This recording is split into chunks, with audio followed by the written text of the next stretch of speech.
Welcome to day 2 of Life Mastery. I am your host, Josh Valentine.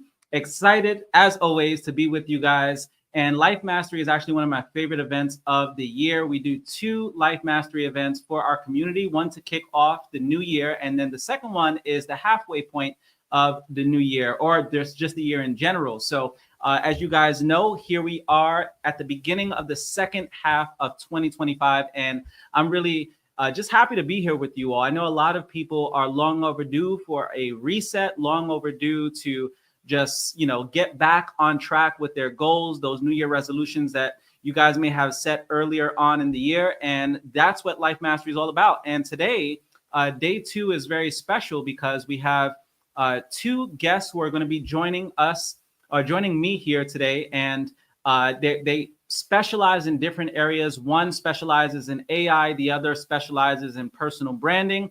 And the gentleman that I'm going to be bringing up for AI is his very first time speaking on Life Mastery. So I'm happy to have him come on. He's known as Chris Cordero. He's an AI influencer. And some of you are probably wondering, like, why in the world would you bring someone on about AI? Like, what does that have to do with anything centered around Life Mastery? And I'm here to tell you that it has everything to do with Life Mastery, because the inevitable fact is that AI is here to stay, and it is going to have an effect on every area of our lives, from our productivity to our lives, to our business, our careers, and everything in between. So that's why it was important for me to bring him here today. And I have the one and only Miss Pamela Pacheco, who'll be hopping on directly after him. And I'm excited to bring her up. She has some fresh new content that she'll be sharing. And her and I are actually going to be kicking off our second annual Creators Conference,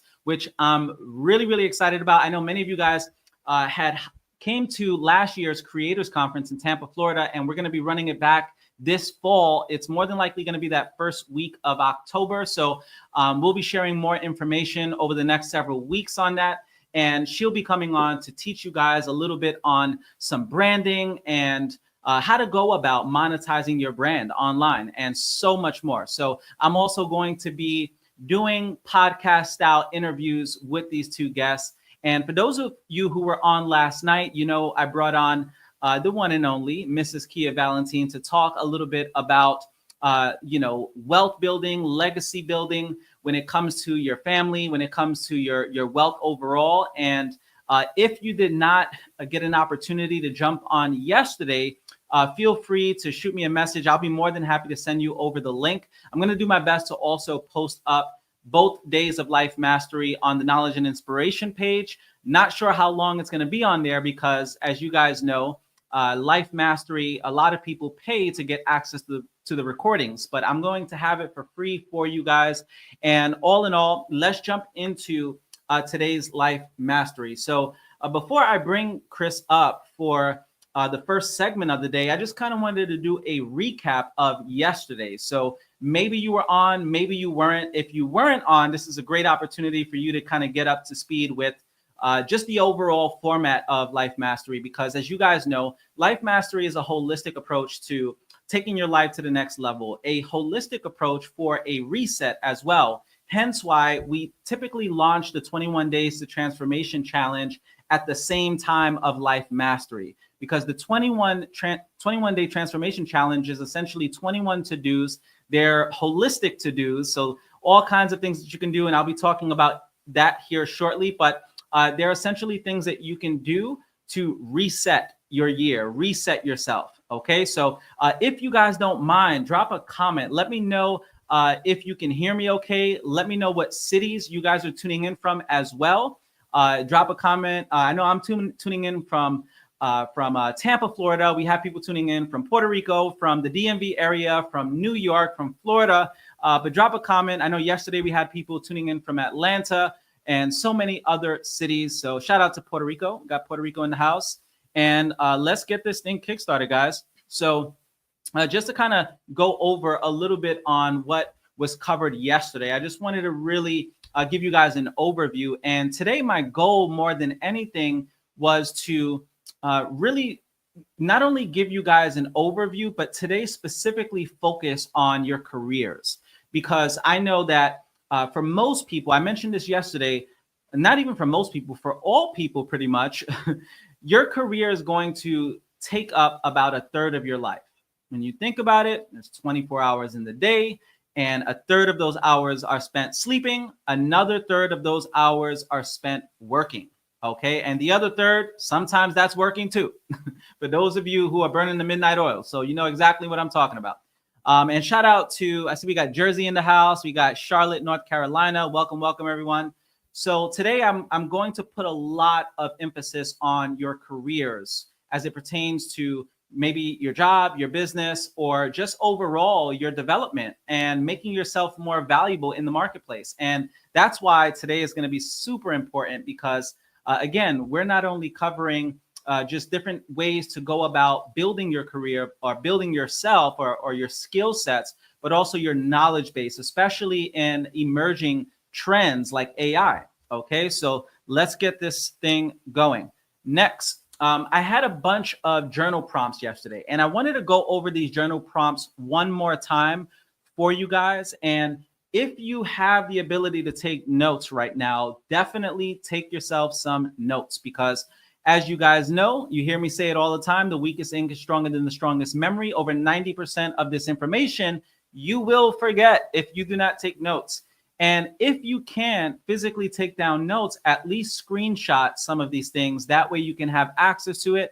What I typically do is if I have to screenshot information, I usually just take those screenshots and put it right in my notepad on my phone. Okay. So the very first journal prompt was, what do I want to be remembered for at the end of my life? Drop a comment. Let us know what you genuinely want to be remembered for. We had people who shared the way they want to be remembered, like specific characteristics, like them being generous or humble or just honest or hardworking, right? Things like that. But what about your legacy? What about what you leave behind? What about your impact?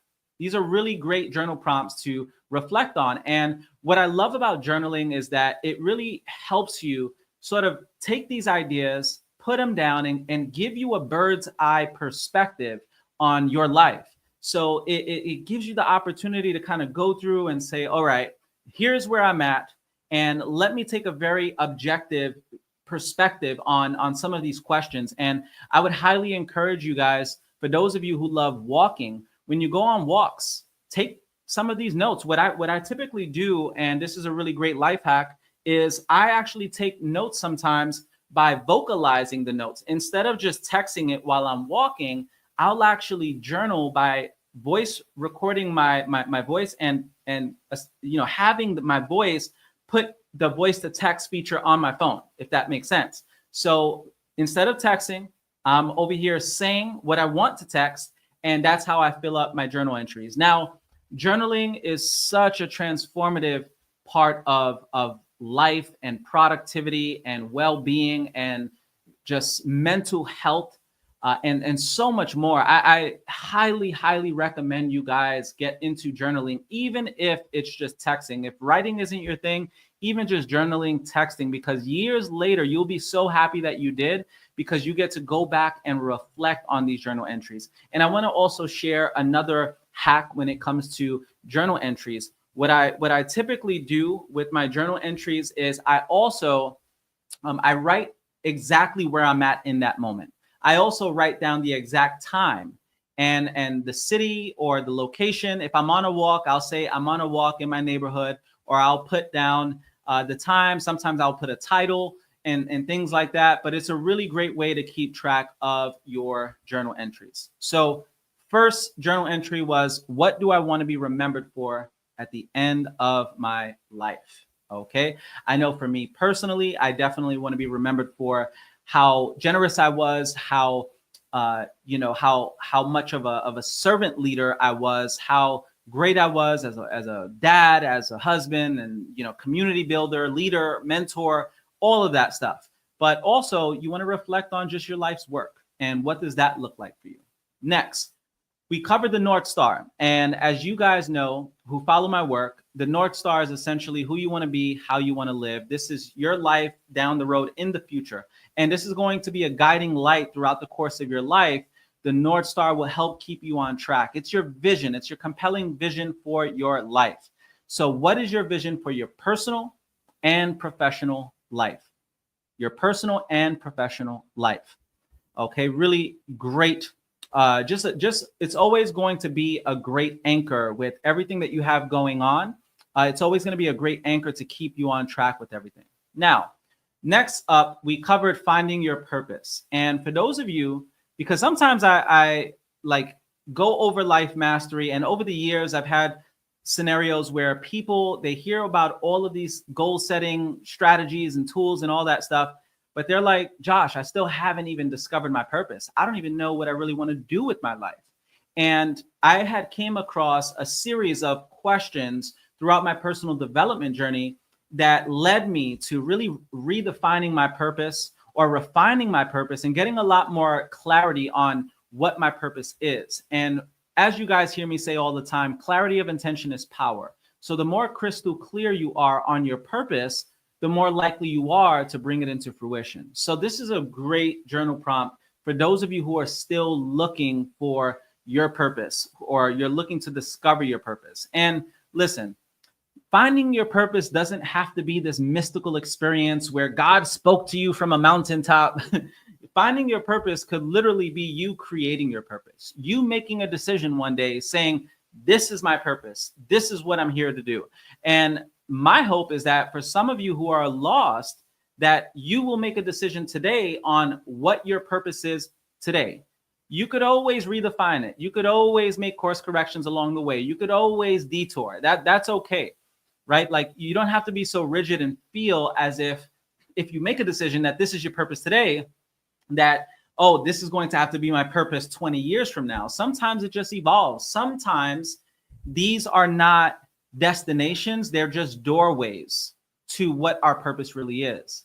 And one thing that I know for certain is that if you do not know your purpose, you can never go wrong with just growing and giving. Growing and giving will lead you to your purpose. Grow yourself so you have more of a capacity to give back to the world, and you will find your purpose along the way. So if you lack purpose, the good thing about growing and giving is that you're filling the needs of your soul. And the needs of your soul are for growth and contribution. Okay, because remember, if you're not growing, you're dying. There's no such thing as a plateau. Universal law states that you are either in a state of growth or you are in a state of decay. So that's why you feel miserable and depressed whenever you don't feel like you're growing, or whenever you do feel like you're in some type of plateau, whether that's your career, whether your relationships are stagnant, or just the environments that you frequent, all of these different things. So the next journal prompt was, what are my gifts? What are my talents? And what are my interests? Interests could also be what you're passionate about. What are your gifts, talents, and interests? And how can you use them to serve humanity? Yesterday, I was just reflecting on the difference between gifts and talents, right? So you may have a gift of, maybe God designed you in a certain way and you're very athletic, and maybe you're built like an athlete, but you may not necessarily be the most talented person, and you have to work on the talent. Sometimes the talent has to be refined. So I may have had, let's say, a passion for speaking, and not everybody has a passion for speaking. But I may have a passion for speaking, but that doesn't mean that I'm just naturally going to be talented at it, if that makes sense. Or maybe I have a very unique, distinctive voice, and that would be God's gift. Okay, that would be your gift, is things that you were born with. And then your talent, sometimes you may naturally be talented, but understand that hard work beats talent any day. So even if you're talented, it doesn't exempt you from having to put in the hard work if you are on a path to greatness. But what are your gifts? What are your talents? What are your interests or passions? And how can you use them to serve humanity? There's a really good book called The 7 Spiritual Laws of Success by Deepak Chopra. And one of those laws is the law of Dharma. And the law of Dharma is essentially this: what are your gifts and talents, and how can you use them to serve humanity? All right. Next up, we have the life scale. So I'm very, very passionate about the life scale, specifically because the life scale is like think of it like a scale in real life. Like if you're weighing yourself, if you're on your fitness journey and you're weighing yourself, that scale is going to tell you the truth of where you are in that moment. It's not going to sugarcoat it. Like the weight is the weight. And with your life scale, that's genuinely where you are in this season of your life.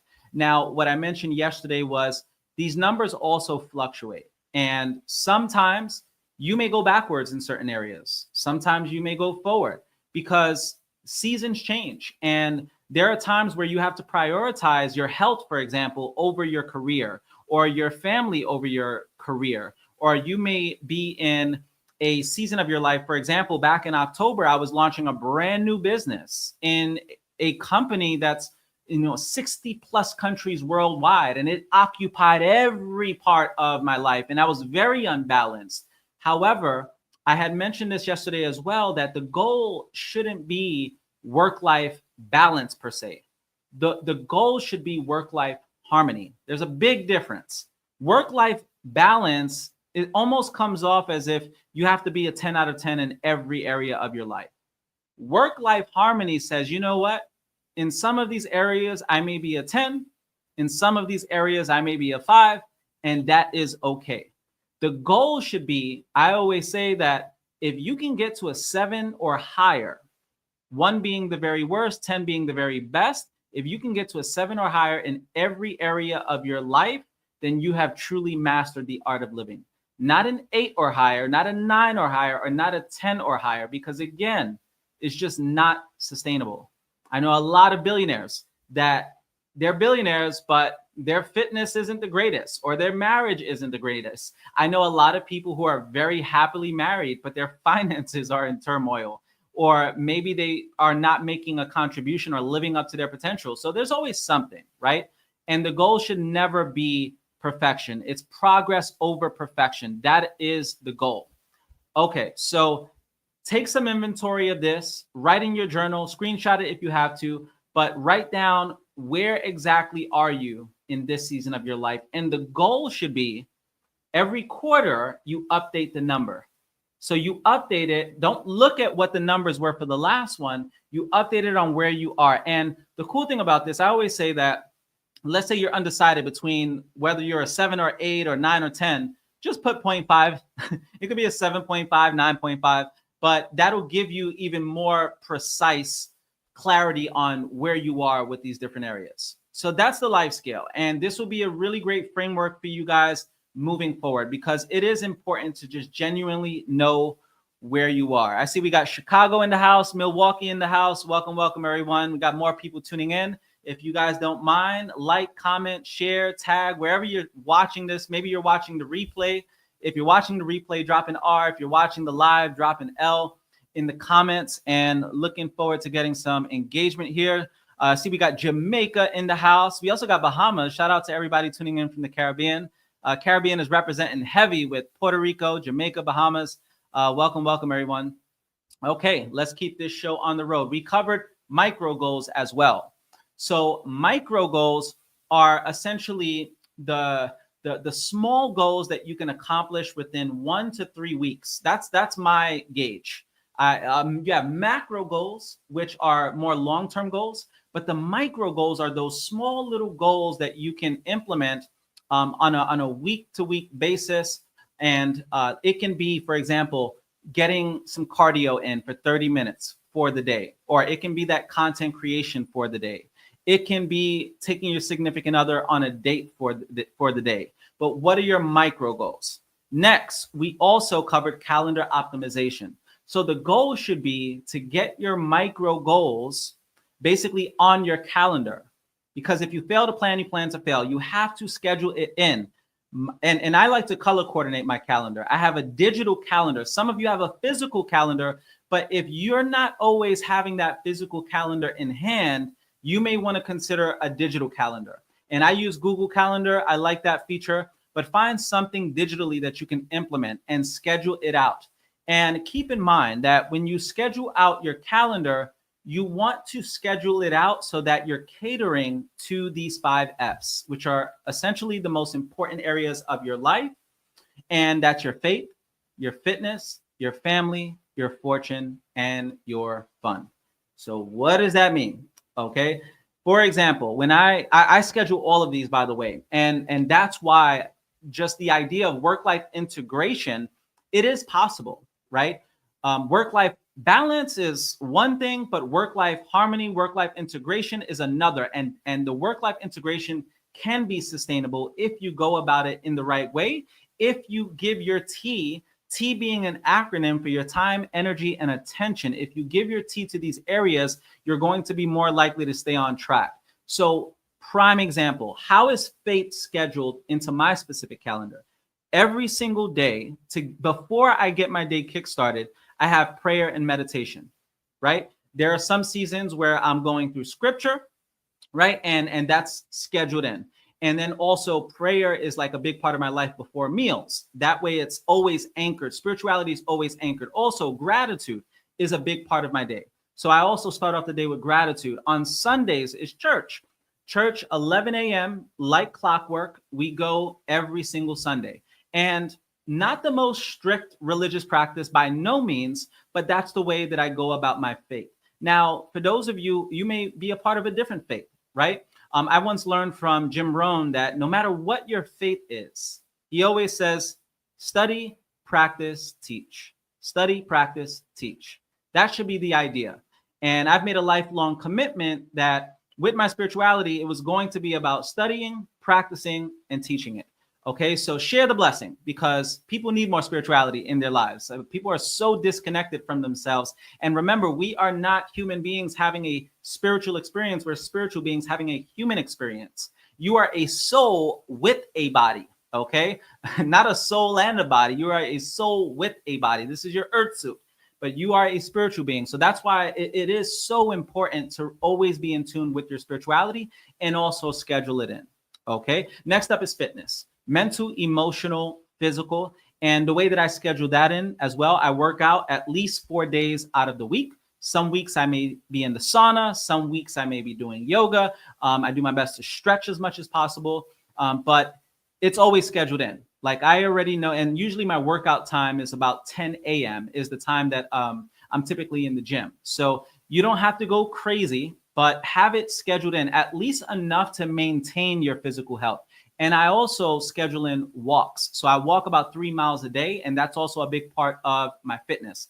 And that's not just physical, but that's also emotional and mental fitness as well. So obviously, if you're working out, if you're practicing gratitude, if you're going for a walk, these things all help with your fitness. Next is family. So many of you know on Sundays, I shut it down. There's no work that's done on Sundays, and it's just time for, and family, this category is family and friends. And that is just the time that I dedicate specifically just to my family. And it's super important to always make sure that they're also scheduled in. Okay. If you're in a relationship, you may want to schedule in a date night for the week. Or if you're a parent, you may want to schedule time to take your kids to the park. So all of these things are essentially scheduled in for myself.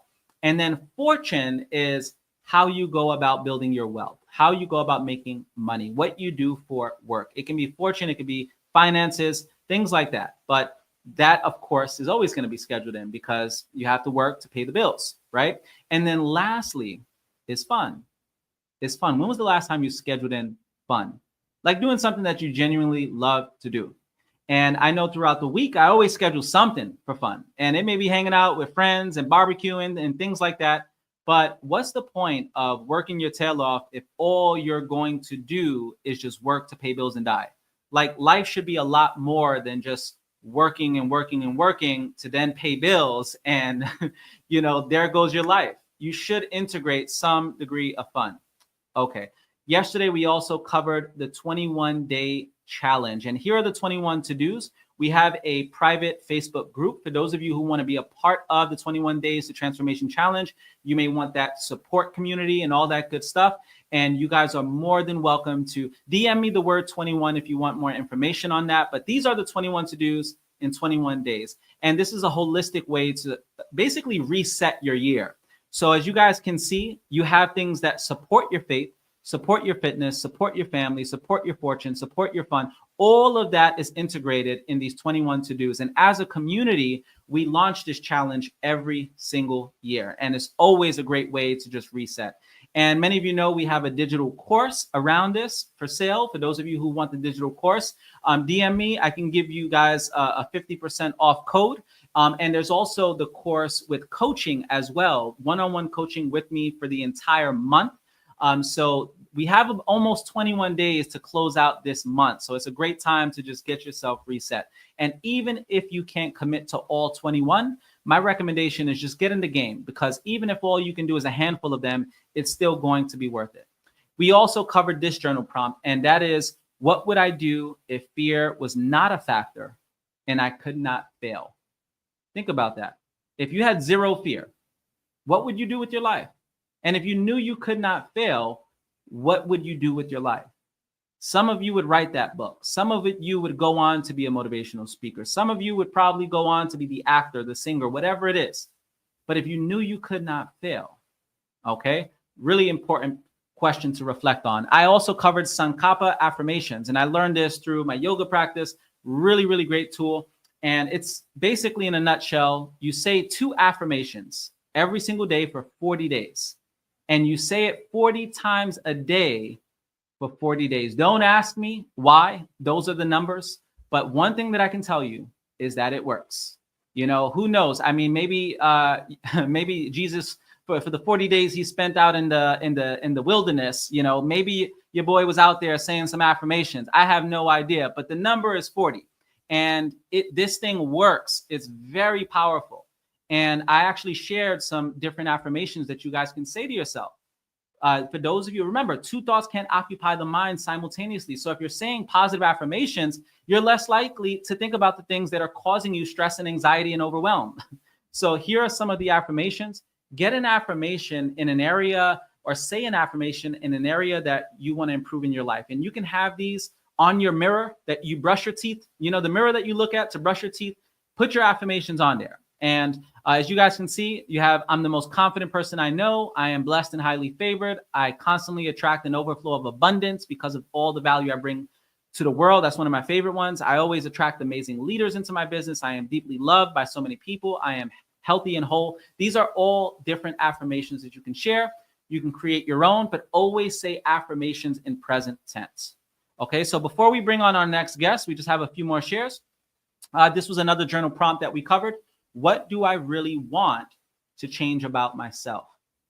So think about that, because sometimes you want to attract abundance in your life, but you're not a vibrational match to that abundance you want to attract in your life. Remember, success is not something you obtain. Success is something you attract by the person you ultimately become. You have to become the person. You can't just say, I want to be a millionaire, but you don't know jack squat about money.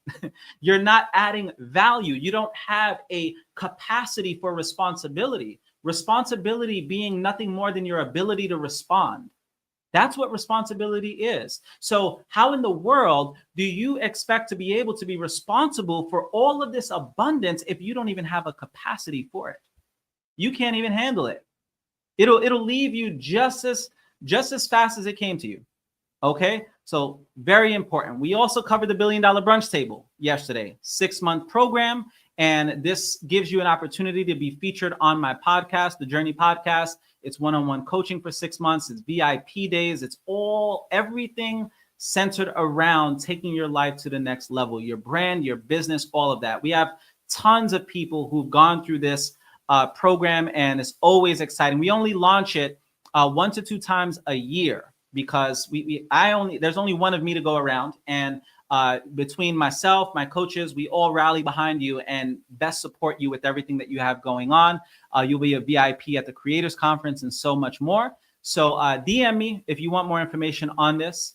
And yesterday, I brought up the one and only Mrs. Kia Valentine, and she shared a lot of great value.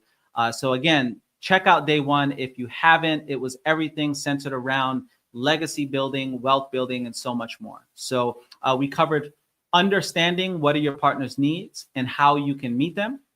We covered things like the feminine 3 U's and the masculine 3 C's. And, you know, these are things that pretty much create a lot of turmoil in relationships when when these needs aren't being met. I gave these book recommendations for those of you who are looking to thrive in your relationships. The one book that we spoke a little bit about was The 5 Love Languages. We also spoke a little bit about Men Are From Mars and Women Are From Venus. Really great classic reads when it comes to relationships. This was another journal prompt. Why do I want to leave? What do I want to leave behind after I depart from this life? And think about it from a wealth perspective. So do you want to leave behind a real estate portfolio? Do you want to leave behind residual income, digital assets, maybe a YouTube channel, whatever it is? But what do you want to leave behind for your loved ones when you're long gone? And I remember hearing a global thought leader. He said that true legacy is when you create something in your lifetime that will long outlive you. That's true legacy, right? When you create something that will stand the test of time long after you're gone. What can you create in this lifetime that will stand the test of time? We also shared this. You guys are more than welcome to screenshot this. And this is what every wealthy person should have. So if you want to get in the game from a wealth standpoint, Kia covered all types of great things centered around this. Okay. And these were some book recommendations that we also shared. Rich Dad, Poor Dad, Thou Shalt Prosper, which is a really great book by Rabbi Daniel Lapin that goes over the Jewish principles to build wealth. Money Master the Game, a very in-depth book. It's as thick as the Bible, and it's a more advanced book. So I would probably start out with Rich Dad, Poor Dad, then Thou Shalt Prosper, and then go into Money Master the Game. And here are some last few journal prompts. What were you doing when you felt most passionate and alive? When was the last time you really reflected on that? What were you doing? Were you playing sports? Were you giving people advice? Were you contributing, serving in your community? But what were you doing when you felt most passionate and alive? Some of you that's when I'm playing my PS5 Call of Duty Black Ops or whatever. That's cool too, if that's your thing. But what were you doing? Okay. And last but not least, we have what do I want to be remembered for at the end of my life? So that was that yesterday. A lot of great information that we covered. And let me make sure our guest, my guest, he was just on. He's going to be coming on here shortly. He had some tech issues. But yeah, Chris, man, I'm so excited for you guys to be able to learn from Chris. And you guys should be able to find him on Instagram as well. And his Instagram, I'll pull it up for you guys. And his Instagram, he covers a lot of different AI tasks. It's The Chris Cordero is his Instagram, The Chris Cordero. And he has all kinds of different things or different ways you can go about integrating AI into your life, into your business, and all that good stuff. Okay. So before we even jump into that, I just want to stress to you just the importance of AI in general, right? Because AI overall, and I know Chris is going to be coming up here shortly while he sets everything up. I just wanted to highlight a few things with regard to AI. AI is essentially doubling, like every few months it's doubling, and you guys will hear Chris talk a little bit more about it. When I launched my company, Dream Nation Media, I actually set up a call with Chris to lay out the foundation of my company with everything AI, and he gave me a lot of things from a system standpoint that I could implement to make my life a lot easier. So for example, many of you who follow my content, let's say on TikTok or YouTube, you'll see short clips of a long form video that I probably shot on The Breakfast Club. And then those clips, what I used to do back in the day is I'd have to go through the entire video and look for viral worthy clips or clips that were really good. And then AI allowed me to simplify it and it finds it for me. I don't even have to look for it anymore. And what is that an example of? That's an example of how AI is going to enhance our productivity. It's going to save us a lot of time, a lot of energy, and a lot of money. And it's going to allow us to just create a lot more, produce a lot more. And Chris, that was just one example of something that he helped me with that drastically was a major improvement, saved me a bunch of money. And I know that you guys are going to get a tremendous amount of value. And maybe you have no idea how AI works. Maybe you're kind of new to the scene and you're just trying out ChatGPT. But wherever you are on your AI journey, I can assure you that you're going to learn a lot of great information, but also it's probably going to change a little bit over the next few months because that's how fast this industry is growing. So without further ado, I've known Chris for many years, by the way. I think if I'm not mistaken, I met him through my best friend Lamar, and Lamar I've known since I was like a teenager, right?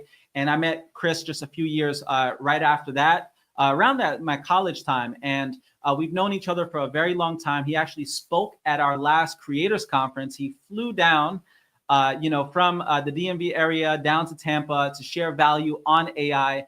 And he's also going to be coming out to the Creators Conference this fall. So for those of you who will be in attendance, you'll get to meet with him, connect with him, ask him questions and things like that. So without further ado, I want to introduce you guys to not only my friend, but today I consider him a business partner and, just a phenomenal human being, very humble, very just a servant leader. And without further ado, give it up for my boy, Mr. Chris Cordero. Chris, what's going on, brother? How you doing? Your volume, we may have to get your volume going. Let's see here. Let me know if you can speak. All right. Can you hear me now? Perfect. Yes. Lovely, Everybody lovely. show Chris some love in the comments. Man, I'm excited to be here with you today. And I know you got a lot of value that you're going to be sharing. But how you feeling, man? I'm doing pretty amazing, man. It's another day. I'm glad to be here, and yeah, I look forward to sharing some knowledge. Nice. Before we go into just like a lot of your content, I wanted to ask you if you could just share a little bit about your journey. Like, how did you get into this AI space? I know you have a very expansive background, but if you don't mind just sharing like just a 2-minute overview of your story and how that basically led to the work that you do today with AI.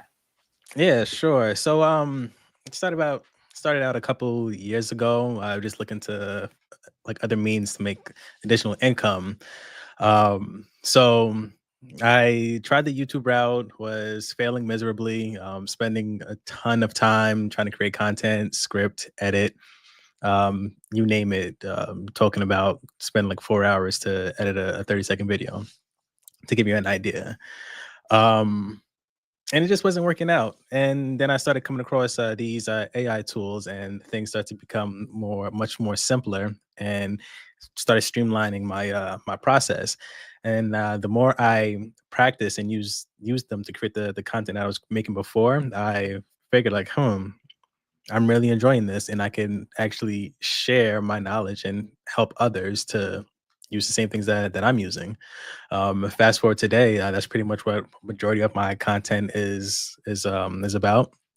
Using AI tools to create content, make it easier for you, save you a ton of time, because we're all busy, right? And time is limited. So Absolutely. trying to get you back as much time as possible. And yeah, so Definitely. Now, one thing that I find very unique about your journey, and Lamar and I have actually spoken about this, and Lamar actually flew down this past weekend. He does a lot of our production now, and he's super amazing at what he does. And like I mentioned earlier, Lamar and Chris, really tight, like brothers, just like Lamar and I are. And one of the things we joke about is how introverted you are. Like you're naturally an introverted person. How yeah. in the hell, or like what drew you to content creation, even with you being an introvert? And I feel like you're like the poster child of introverts getting into content creation, right? Because you didn't even go the faceless route, right? Like how was that for you, just kind of navigating through being naturally introverted, getting into the world of content creation? Yeah, amazing question. You are absolutely right. I'm the guy that'll be in the corner, just being standoffish and just in my lane. But if you come talk to me, I'll open book. And funny enough, I actually did start off with the faceless route. but I was not having that much success. So that what led me to like, all right, let me just go there and show my face. Who care what anyone says? So I ended up creating new accounts for everything, totally brand new. So my friends didn't know about it. I don't even think Lamar even knew about it until I had like 1,000 followers, and the rest was history. So why did I decide to show my face? Because I feel like it'll be more personable. People could relate to me better, and when they actually can see the person, I feel like it just builds a better brand opposed to being faceless. So that's why Absolutely. I took that leap of faith, and I think it worked out pretty well for me. Absolutely. No, it's amazing, man. I remember seeing you on the come up when you had like 2 or 3 thousand followers, and then you had some content pretty much just go viral, and things just took off. How did that feel, like having that early content go viral for the first time? Unreal. Totally unreal. Like especially in the beginning, right?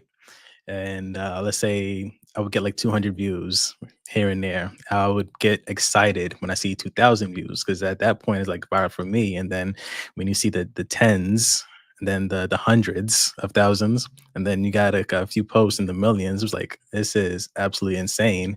And like you see the videos that other people create, and they talk and boast about their views and all that stuff.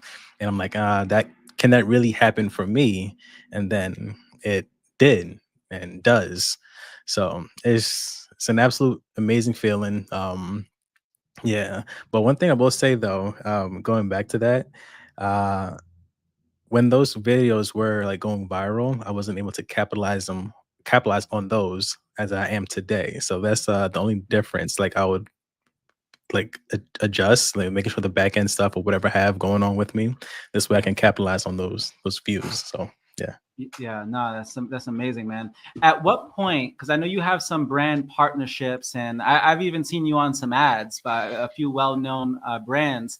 And at what point, like, did you start getting the brand partnerships and the brand deals? Like, just companies starting to reach out to you now to sort of be like a brand ambassador, if you will. Yeah. I don't even think I had 1,000 followers on Instagram. They actually start out pretty early. So what I've noticed is like these brands, they are pretty much fishing and looking for diamonds in the rough to get cheap deals. I'm not totally against it. I get it. So I would do like take small gigs, whether it's a free software, I get to use it for a month, and I create a video and get affiliate commissions. That actually worked out great for me. And then as I gained more experience and and more knowledge, then I started increasing my prices and started getting a whole lot more. So yeah, it was extremely early in my journey. Oh,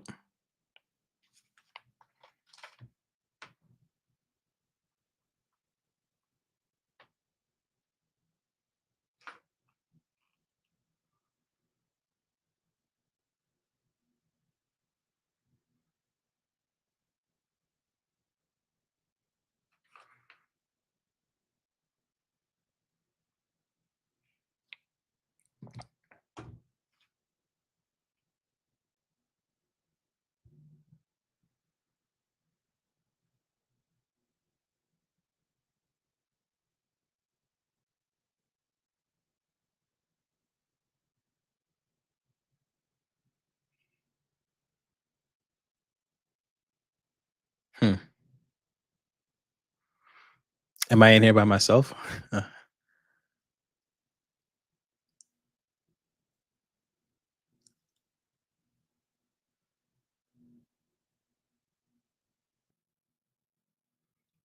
Okay, Josh is frozen.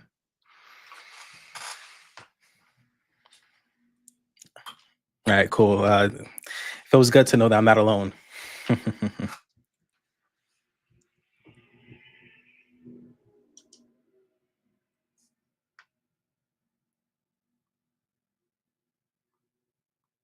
Hey, Chris, can you hear me, brother? So sorry about that. Looks like we lost connection for a second. Yeah, loud and clear. But luckily, the chat confirmed that I wasn't alone. So Nice, nice. So we are, yeah, we're gonna get back into it, man. A lot of great information so far shared. And super inspiring, man. Just kind of hearing your journey, and champions the just, of course. So I appreciate you, working with me on this. So the last you were talking about was just like the brand partnerships, right? And what Yeah. that looked like for you, And I'm curious as to like what's the vision long term for everything that you have going on. And also, well, I'll ask that at the end. I wanted to kind of get an idea of what you felt was like the vision of AI, like down the road. Like, is it something that we Mhm. should be fearful of and all that? But I'll save that after the Okay. questions and everything. But if you could just kind of share a little bit of your personal vision for like your career path as it pertains to being an AI influencer and all that good stuff. Yeah. So my ultimate goal is to continue to grow exponentially, continue to help others.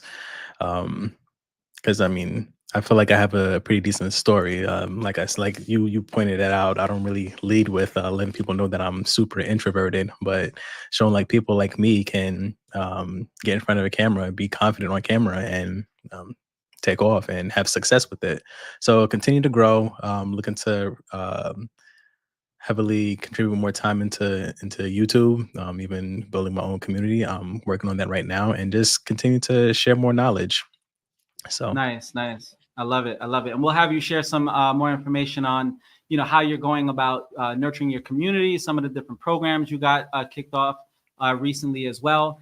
But yeah, brother, I wanted to turn the floor over to you because I know you have some valuable information in terms of how to go about integrating AI into like your business or your productivity, all that good yeah. stuff, or just even your life, right? So if you can just, kind of do your thing. I know you have some slides, so you may have to pull them up separately here, or just your information. That way you can share it.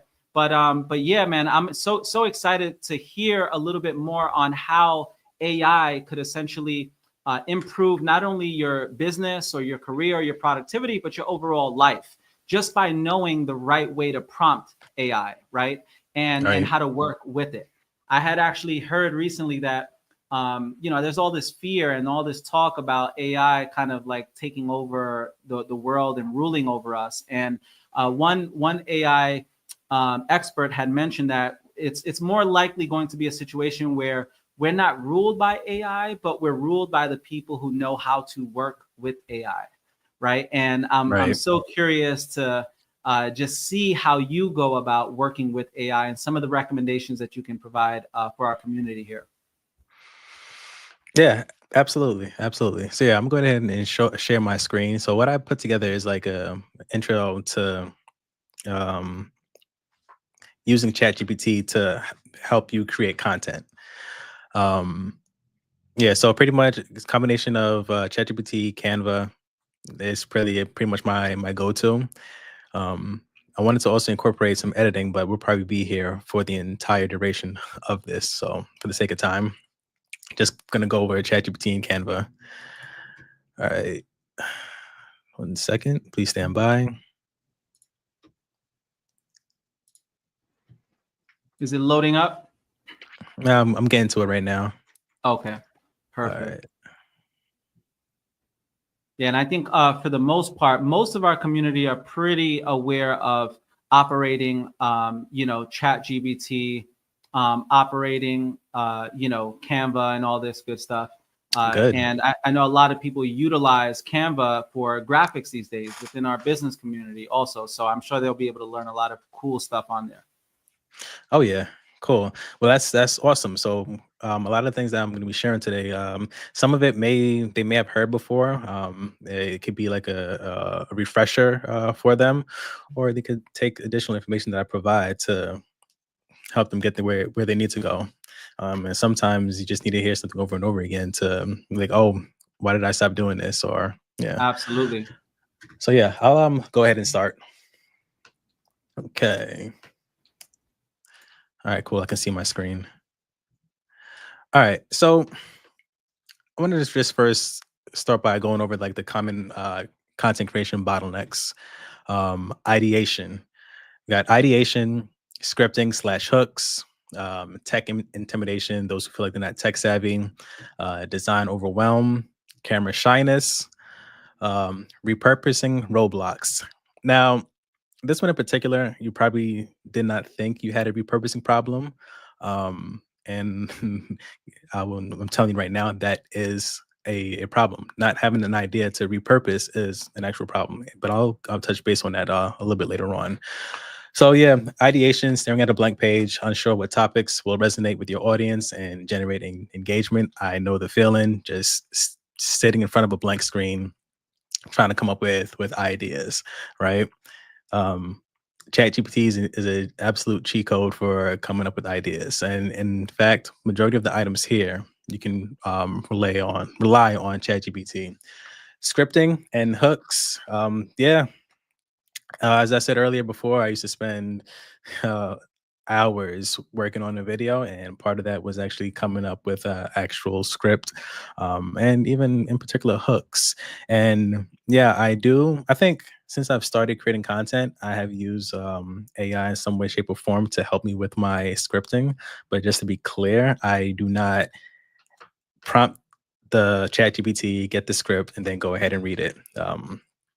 It doesn't work that great. So yeah, it's good to help you, but don't 100% rely on it. There's AI tools that can help you like all the way, but those are more expensive. Intimidation, feeling overwhelmed by platforms, formats, and features that seem to require a degree in digital media.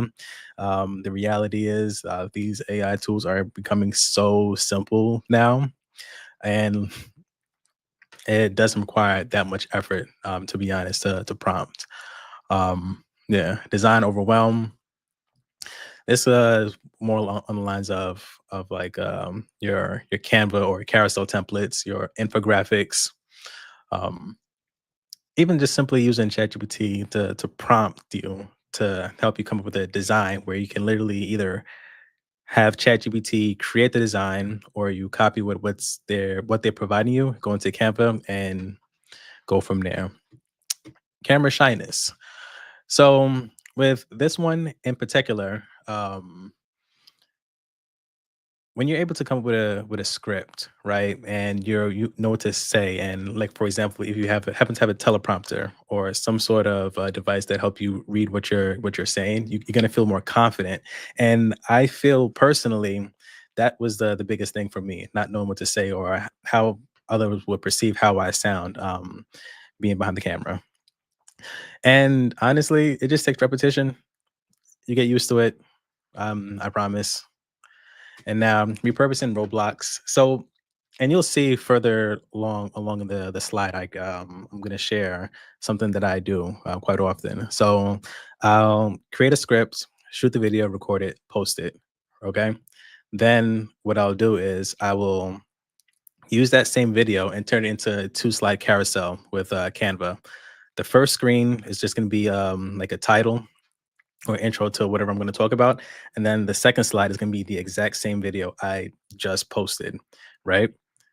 And then I double down even a third time. And what I'll do is instead of a two-slide screen, I can turn into a five-slide screen depending on what I'm talking about, because each section of that particular video can be its own individual slide, right?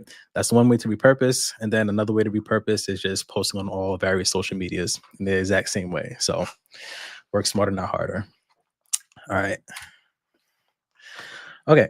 So first, I want to go over prompting in ChatGPT. You may have heard people say to tell ChatGPT to act like XYZ, act like a expert social media marketer or something of that nature. That works. That's cool. But without these three C's, you still may ultimately get generic information that may not be necessarily tailored to what you need, right? So content, context, and clear request. So content, what you need ChatGPT to do to help you create. Be specific about the subject matter. Context, who your content helps and why it matters to them. So define your audience clearly. And clear requests, exact output rules, and formatting specifications for the AI to follow. This is all comes down to being extremely detailed in your requests. Think of it as a 3 essential blocks, leave one out, and ChatGPT guesses. Provide all 3, and ChatGPT dramatically improves its results. And I think I'm gonna attempt to go through that as well. So let's see. Here's one. Here's an example. And I actually have a video that I created called the 10x prompt. So let's see if it works. So here we have content list 5 fresh ideas about sustainable coffee sourcing. Now, just to be transparent, I had ChatGPT come up with this idea. I don't know anything about coffee sourcing. All right. But that's the content. The context, the audience runs small cafes and likes quick wins. All right. And clear request, one sentence each, no M dashes. I'm gonna get back to what no M dashes mean. Um, so yeah, but if you see clearly here, there's everyday words, no tech jargon, and specific format and instructions built right into the prompt, right? All right, so I gotta copy this. Let me see. Perfect. Okay, but real quick, I just want to go over M dashes. Whenever you're creating content, let's say in particularly like blog posts or even your copy on your carousels, if you have a lot of words in your carousels, M dashes is exactly what this little dash is right here. It screams AI. Like, I personally absolutely hate seeing it. So when you ever want to prompt these chatbots, make sure you tell them no M dashes. I personally don't know anyone who talks like this. So yeah. All right. Back to ChatGPT. All right. So I'm gonna go ahead and paste this prompt in right here. All right. So now the prompt only is asking for 5, but of course you can ask for way more. All right. So it is, as you can see, it has fed me some results. Uh, uh, uh, um, Highlight 3 easy ways to verify your coffee beans are ethically sourced before your next order. Share behind the scenes story of a farm you can proudly tell your customers about. All right. Real simple. Really, really simple and easy. I'm not going to go through all of them. You can take a screenshot or go back to this and uh, take notes. So after that, I'm going to pretty much turn it into a polished script. So I have another prompt, and I think I can also provide you all with a little list that I have that has helped me. I'll touch base on that a little bit later on. Okay. So for the next prompt that I have here, it's the same thing: content, context, and clear request. All right. Now I'm asking it to create a reel that explains idea for number 2, so which is behind the scenes story of a farm that you can proudly tell customers about. Now, it's going to be exciting to see this in real time, because this topic is something like I said, I've know nothing about, but you get the idea of how powerful ChatGPT can be. Okay, so hook. Want to make your coffee? Now I'm going to read the hook out loud. Would I use this hook for a video? Would I use this particular script for a video outright? Absolutely not. I will go back, make the adjustments as needed, and go from there. But for the sake of this video, I'm just going to read it out. Want to make your coffee stand out with with a sustainability story your customers will love? Point one, find a local roaster who sources beans directly from farmers they trust. Point 2, visit their roasting facility and capture photos or videos to share online. Point 3, add a small sign or QR code in your cafe so customers can learn about the farmer behind each cup. And the CTA, follow for more quick wins to build a cafe customers feel good about supporting. All right. And just to be clear, with this particular format, I like it, and I chose this one specifically because with each individual line, you can turn this into separate slides in a carousel. So it's also thinking about the long game here. So this is not just going to be your just one single reel. It's going to be potentially 3 different pieces of content, and then we're going to go from there. Okay. All right. Perfecting your video hooks. So I often spend more time crafting the hook than the entire script. Once upon a time, not so much the case right now, but this is how it used to be. Can't emphasize enough on how important the hook is. The first 3 seconds determine whether viewer stays or scroll. Kind of feel like that 3 seconds is probably decreasing to 1.5 seconds at this point. Yeah. So one thing I like to do is maintain a list of hook templates that have worked for you. When stuck, you can ask ChatGPT to generate 5 to 10 hook variations using your 10x prompt formula. Let me see. I think I have this right here. So yeah, so here's a list of 30 hooks. So what I did, especially early on, I got hook templates from other creators and other people who are using ChatGPT as well, and literally just went one by one, whatever hook they had listed, I will attempt to use it. If it doesn't make sense for my niche, I didn't use it, but yeah, you get the idea. So yeah, I kind of like this one right here. You're not problem people think they have.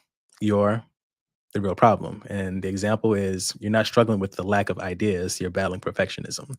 And the reason why I chose this one in particular because this actually stuck with me. It actually hit me because myself and sometimes to this day I still struggle with perfectionism, and it stops you in your tracks. It slows down your progress. You start to overthinking, and then ultimately that video you want to create, it never gets posted. You don't get the views, you don't get the traffic. um, we're all in this to make an income, and if you're not putting out the videos, how is that going to happen? So Hey Chris, I had a quick question for you, brother. Sorry, I just wanted to highlight this, or have you highlight this for those sure. who are like, "What in the world is a hook? Like, why does that even matter? What do I need a hook for?" Because we have a lot of people who, let's just say, they're getting into content creation, and I actually didn't know like why hooks were important, and I was just putting out content, no hook Yeah. whatsoever, right? And I wasn't getting much traction, not getting much engagement. And there are a lot of people who are listening right now that are not realizing that the hook can be the one thing that will get your content to go viral or to get a lot more traction. So if you don't mind just sharing that as we continue on, because this is really great information, but I wanted to really emphasize why hooks are even important. Yeah. I got you. Um, think of like newspaper and like the headlines, the big bold letters on the screen at the top, right? Think of those as hooks. You see them in magazine articles, pretty much everything. They're everywhere. They've always have been a thing, but now that we're on social media, we all refer these to as hooks, right? Pretty much, you're gonna it the name says it itself. You're trying to hook people into your content. This is what's going to be needed to get people to watch your videos, right? Because if you're saying something like, let's see, what we have up here. So just gonna try to see if I can like freestyle an example. I love that you Okay. mentioned that they've always been around, right? Like Yeah. it's just we never really think to use it for our own personal social media. And I think like this honestly is one of the best ways to, really go about taking your marketing to the next level. Right. Exactly. Exactly. My camera disappeared for some reason. 1 second. Maybe let me try removing you and then maybe adding you back on. Not sure. Maybe it may be your camera. It is my camera. Yeah. All right. I'm gonna go faceless for No worries. a little bit. I do feel weird. Yeah, you should be Uh, good. okay. All right. So let's go with the curiosity gap example and $37 dollars weekly. Right. So I like this because it's giving a true personal, almost kind of like a storytelling example. Right. Um, A boring version of this is here's how to save $437 on your prep method, right? It's very generic.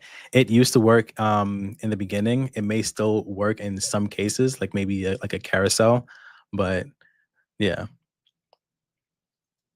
All right. Let's see. Hold on one second.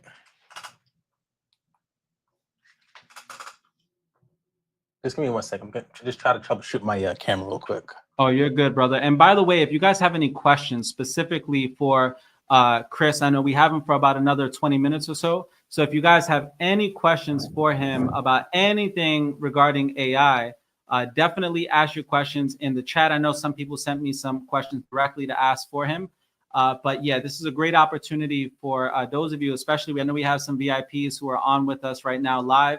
If you guys have any questions, whatever, obviously ChatGPT and Canva are just, a small fraction of what Chris knows with AI, but feel free to drop your questions.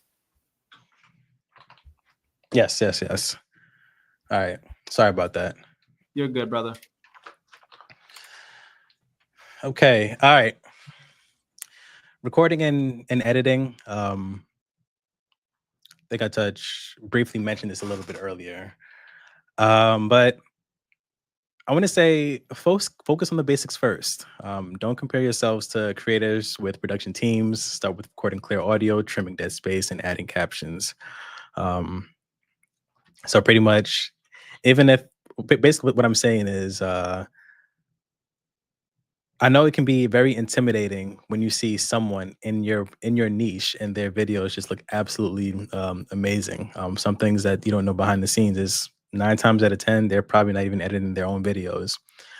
They probably create content in batches, probably spend an hour to record 20 videos and then send all those 20 videos to a team to create. And I think, especially starting off in the beginning, the best thing to do is just go ahead and record that simple video. Of course, the most important thing is going to be your script. What you're saying is going to be the most important part. And yeah, trimming dead space, what that means is, like, let's say if there's a pause in the video like that, just cut out those dead spaces. And adding subtitles or captions, well, pretty much the words on screen. I think that's the most basic bare minimum you should absolutely be doing with your videos. And this is ultimately going to build consistency, and it's going to ultimately make you become better at creating content. And then when you get to that point where you feel like you're ready, then you can increase the production quality. Okay. So yeah, carousels. So what I've noticed, there's been an uptick in carousels on Instagram. Not even just Instagram, actually, other platforms as well, LinkedIn, even Twitter. And for those who don't know what carousels are, here's an example of a multi-slide carousel. Of course, you got the first page, and then you have additional information, or in my case in particular, it's a step-by-step video explaining how to use this particular software, right? So what's great about carousels, especially on Instagram, is this: let's say if someone sees this slide first, they can either scroll through the rest of the carousel or choose not to, but they're going to see it again on the second page, right? They can either continue from here. Maybe the first page wasn't as interesting. The second page could be more interesting for them. They can continue to scroll or go on to the next, continue their scroll on Instagram. And guess what? They're going to see your post again. So that's one of the great things that I like about these carousels. And I'm about to start flooding my timeline with them. All right. And since I'm here on my Instagram, I just want to show you something like what I referred to earlier. So here's a video that I created. I don't think I'm sharing sound or anything like that, but it's all the same thing, right? here's the video. And then what I did later on, I just created a first slide for that particular video. And the second slide, it's literally the exact same video, right? And my thing is, if it work one, especially, and the reason I chose that video in particular, because the original video got, I think, about 150,000 views around there. And the carousel, people are gonna see that if it works if it works the first time, 9 times out of 10, or 8 times out of 10, it's gonna work again. So what I did, use the same video. And then the third way, like I said, I just turned it into an even step-by-step summary into this. So, and Josh, if you want, I do have some Canva templates that I can give out to people. They can just plug and play with their own colors, change it up, because they're all formatted Yeah, nicely. you could Especially, even drop them in the comments as well. Whenever we finish up, if you have any links. oh yeah, I feel, got you. yeah, feel free to drop them in there. Appreciate that, brother. Yeah, sure thing. So I'll do that in the hook list. All right. Okay. So yeah, very, very crash course of using ChatGPT and Canva. Yeah, so first you want to generate ideas, use 10x prompt formula in ChatGPT to brainstorm fresh targeted content, ideas tailored to your specific audience. This isn't the only way to get fresh ideas, but this is something, let's say, but this is something that has worked amazing. It'll always work. Um, This another piece of information.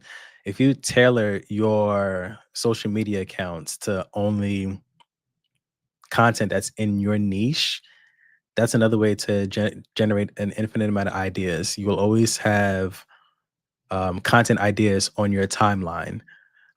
So me personally, I don't go on Instagram to socialize. I go in there to get ideas. So my For You page is strictly content, AI related, and video editing, because that's what I'm into. And yeah. Okay. Then after that, you want to create your scripts, transform ideas into structured scripts with powerful hooks, clear points, and effective CTAs. CTAs is the call to actions. It's always best to have a call to action at the end of your video or a post, right? One thing that I have learned is that people listen when you say certain things and talk to people. They listen.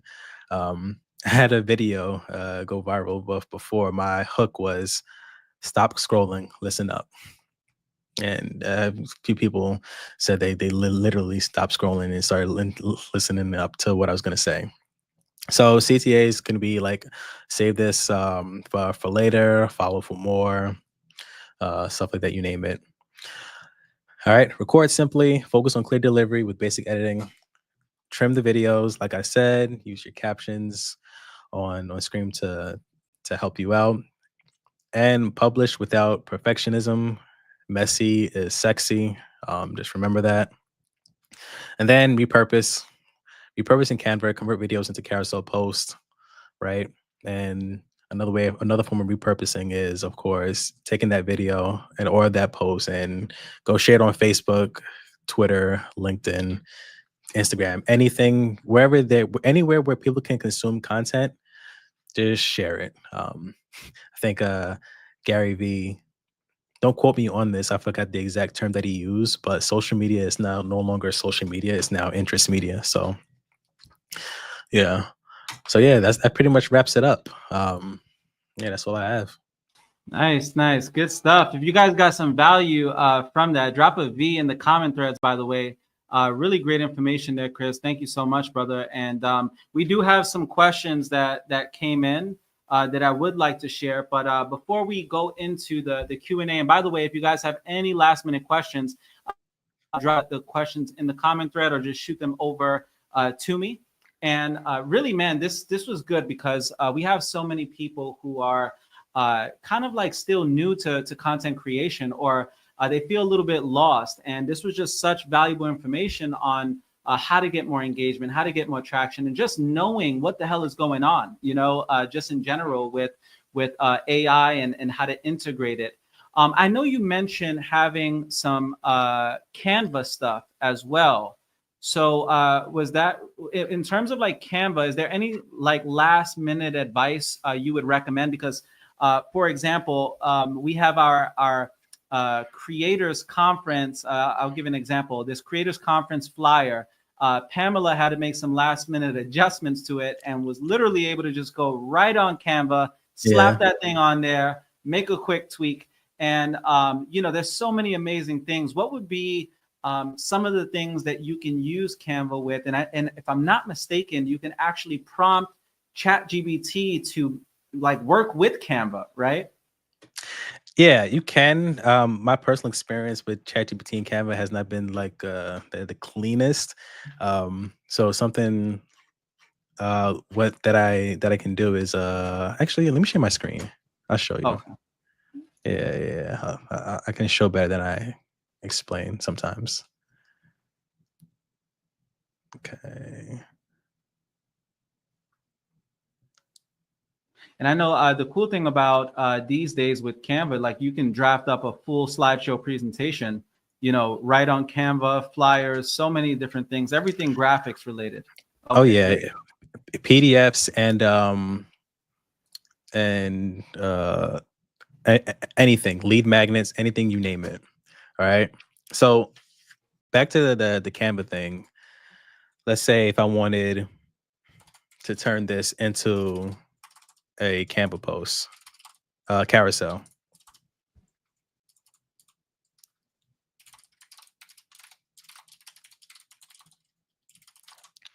right? ChatGPT is going to go ahead and it's do its thing and uh, uh, uh, uh, uh, hold on. Let me see.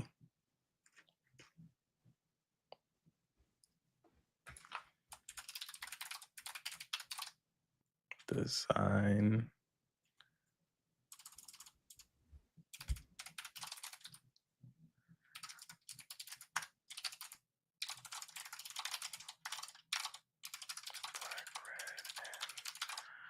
White. All right. So pretty rough. But it's going to come back with additional information and it's going to give you some ideas of what things that you can include in your Canva post. So as you can see, it has a little bit more going on, right? So it tells you how to format each particular slide and whatnot. And let's say if you can either go into Canva and look for these images or go inside or stay inside ChatGPT and create images for each particular slide. And then what I would go into is like, let's say go into Canva, swap out one of these words and drag an image into right here into this frame. For example, for the sake of time, probably don't have enough time to show you that, but playing around with Canva is probably it's going to be extremely helpful. And the better you get at creating infographics or carousels in Canva, the better your content is going to perform overall. I think I lost Josh. Yeah, I'm here, brother. Yeah.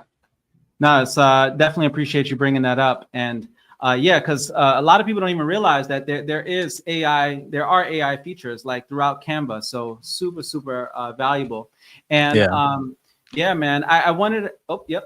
yeah. I was going to say Canva does have a lot of AI features. Those are under the paid plan, which I have, but you can still get extremely far with the free version. Definitely, definitely.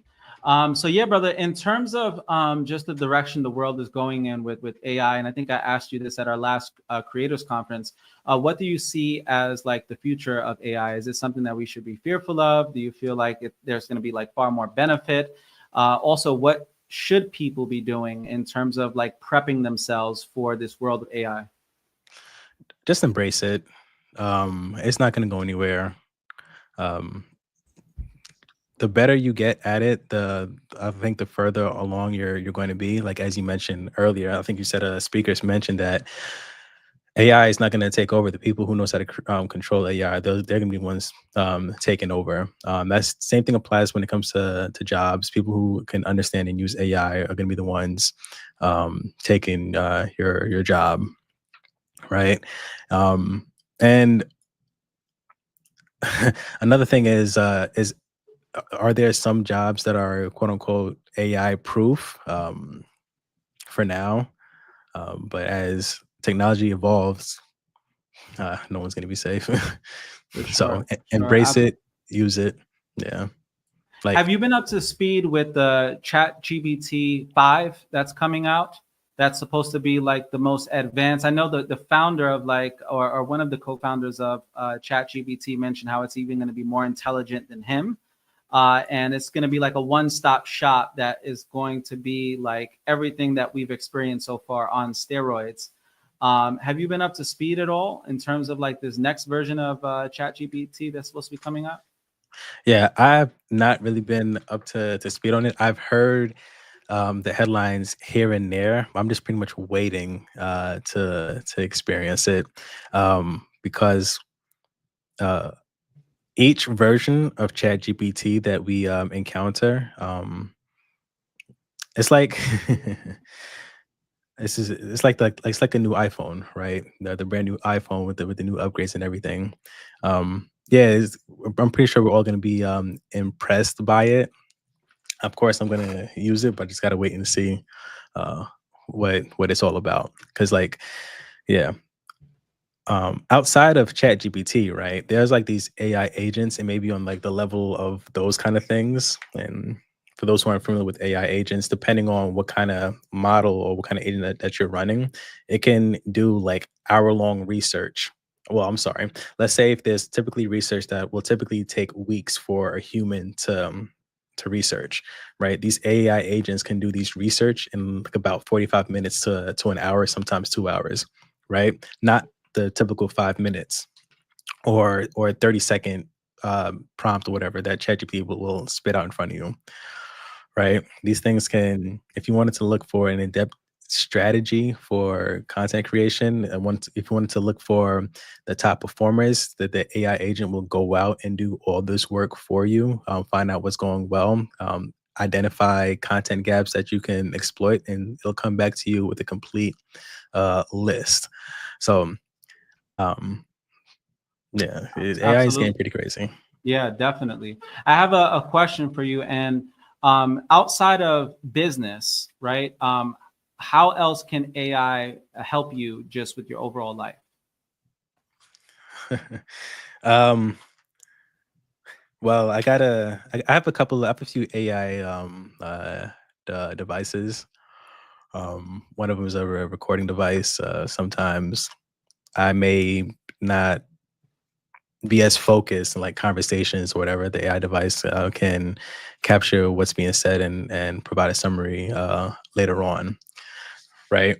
Or like create to do tasks and to do lists here and there, right? So stuff like that. Um, Me, I also have like these sunglasses that you'll see in my video. Those are the Meta Ray Bans, and whether it's listening to music, taking pictures of whatever I see, or even translating live, right? Like I can say if I was at a place and something was in a different language, I can say, "Hey Meta, translate this," and it'll tell me exactly what it is. And to go even further, you can actually download like different languages. Let's say if I wanted to go to somewhere Looks like a like your Spanish. video, just giving you a heads up, brother. Your video came off for Yes, a second. yeah, yeah, I No see worries that. though. We can still hear you. Yeah, yeah, yeah. So like it can translate live in a different language. So the person can speak a different language and it'll spit out the whatever it is in my ears. So yeah, stuff Yeah, like no, that. it's amazing. It's just absolutely crazy. It's absolutely crazy. Yeah, no, it's crazy because one of the things is that I've been using AI for is like regular life coaching stuff. So as a life coach, obviously, I'm like a nerd when it comes to different modalities and things like that. But you can actually like talk to ChatGPT the way you would talk to a therapist, the way you would seek counsel from a counselor, like just everyday questions. And the advice is absolutely amazing. Many people don't know that I also use, AI for generating content for the Breakfast Club. And you can prompt it to do exactly what it is that you want. And there's just so much more, even a business plan, right? Like you can draft up an entire business plan, put together your content strategy, your overall business strategy, and have all of that drafted up for you. I mean, whether it's inspirational quotes or different book recommendations. Today, one of my favorite poets is Rumi, and I had it give me the top 20 Rumi quotes of all time. And legit just had them all there. So many different things that you can use it for.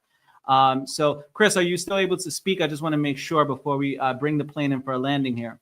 Yeah, I'm still able to speak. Okay, perfect.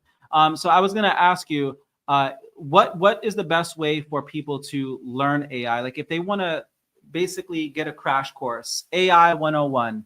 And I mean, no shame if you're going to say yourself as well, because I know you, it's all good. This is a safe space for that. You're more than welcome to promote what you got going on as well. But what would you genuinely say is like the best way to learn about it overall if someone wants to kind of get up to speed with what's going on in the world of AI? Yeah. Number one, I will say seek help. Yeah, as you said, I I am available for assistance, and number two is you got to play with it. You That's absolutely have right. to play with it. You can seek as much help. I could talk your ears off, even though I don't really talk that much, but you get the point. If you don't apply what you're learning, or even attempting to figure stuff out on your own, you're not gonna get that far. So Definitely, definitely. No, I appreciate that, brother. And I wanted to also ask, where can the audience, find you if they want to like look you up, they want to get any information? What's the best way for them to connect with you? yeah, my name is Chris Cordero.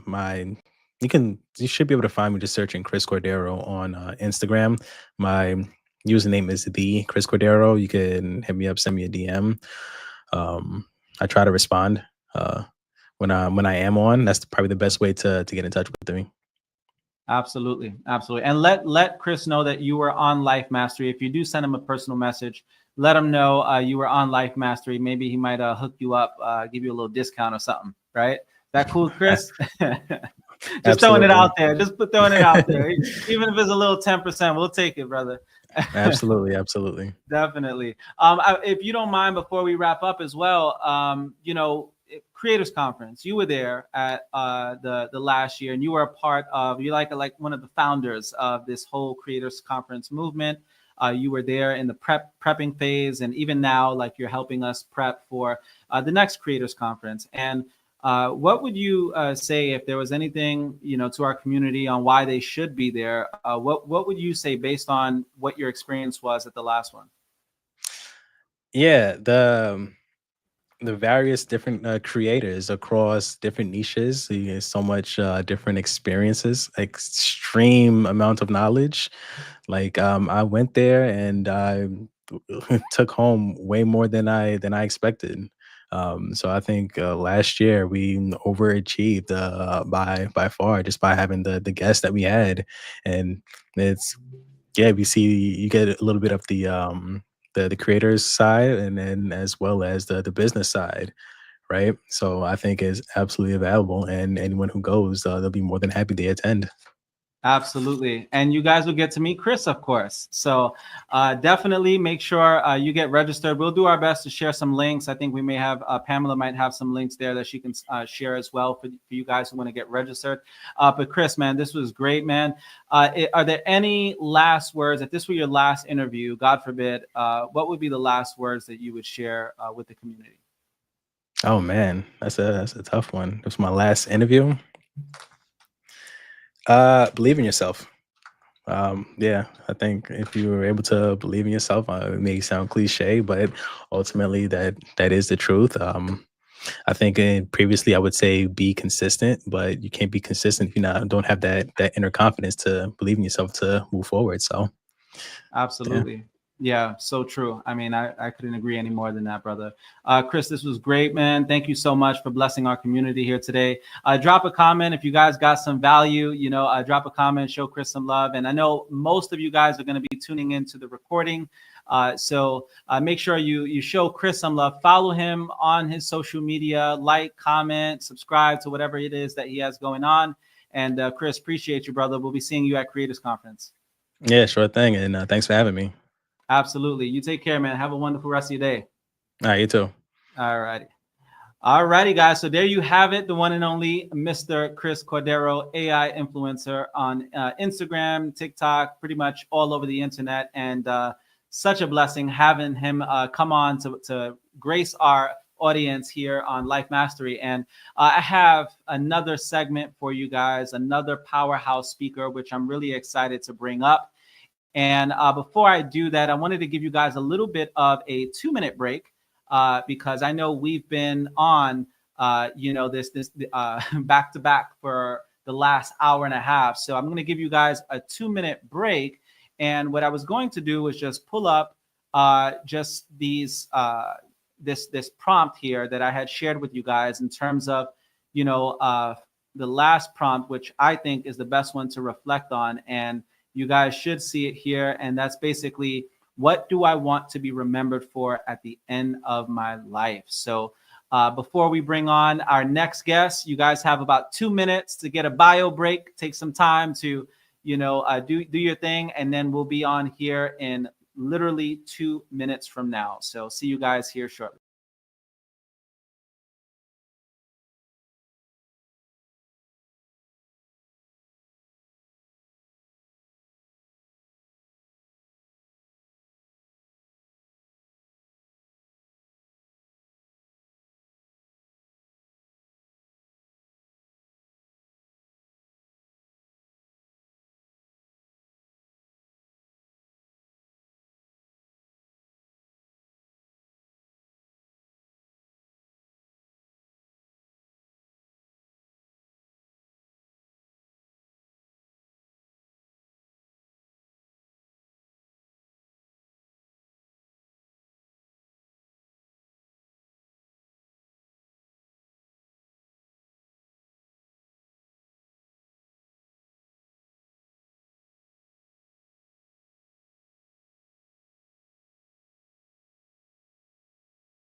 All righty, guys, we are back. So we're about to get this show on the road. And the next person that I am going to be bringing up is no stranger to Life Mastery, no stranger to our inner circle communities that we have within our overall community. And by the way, if you guys want information on how you can be a part of our inner circle community, just shoot me a DM, right?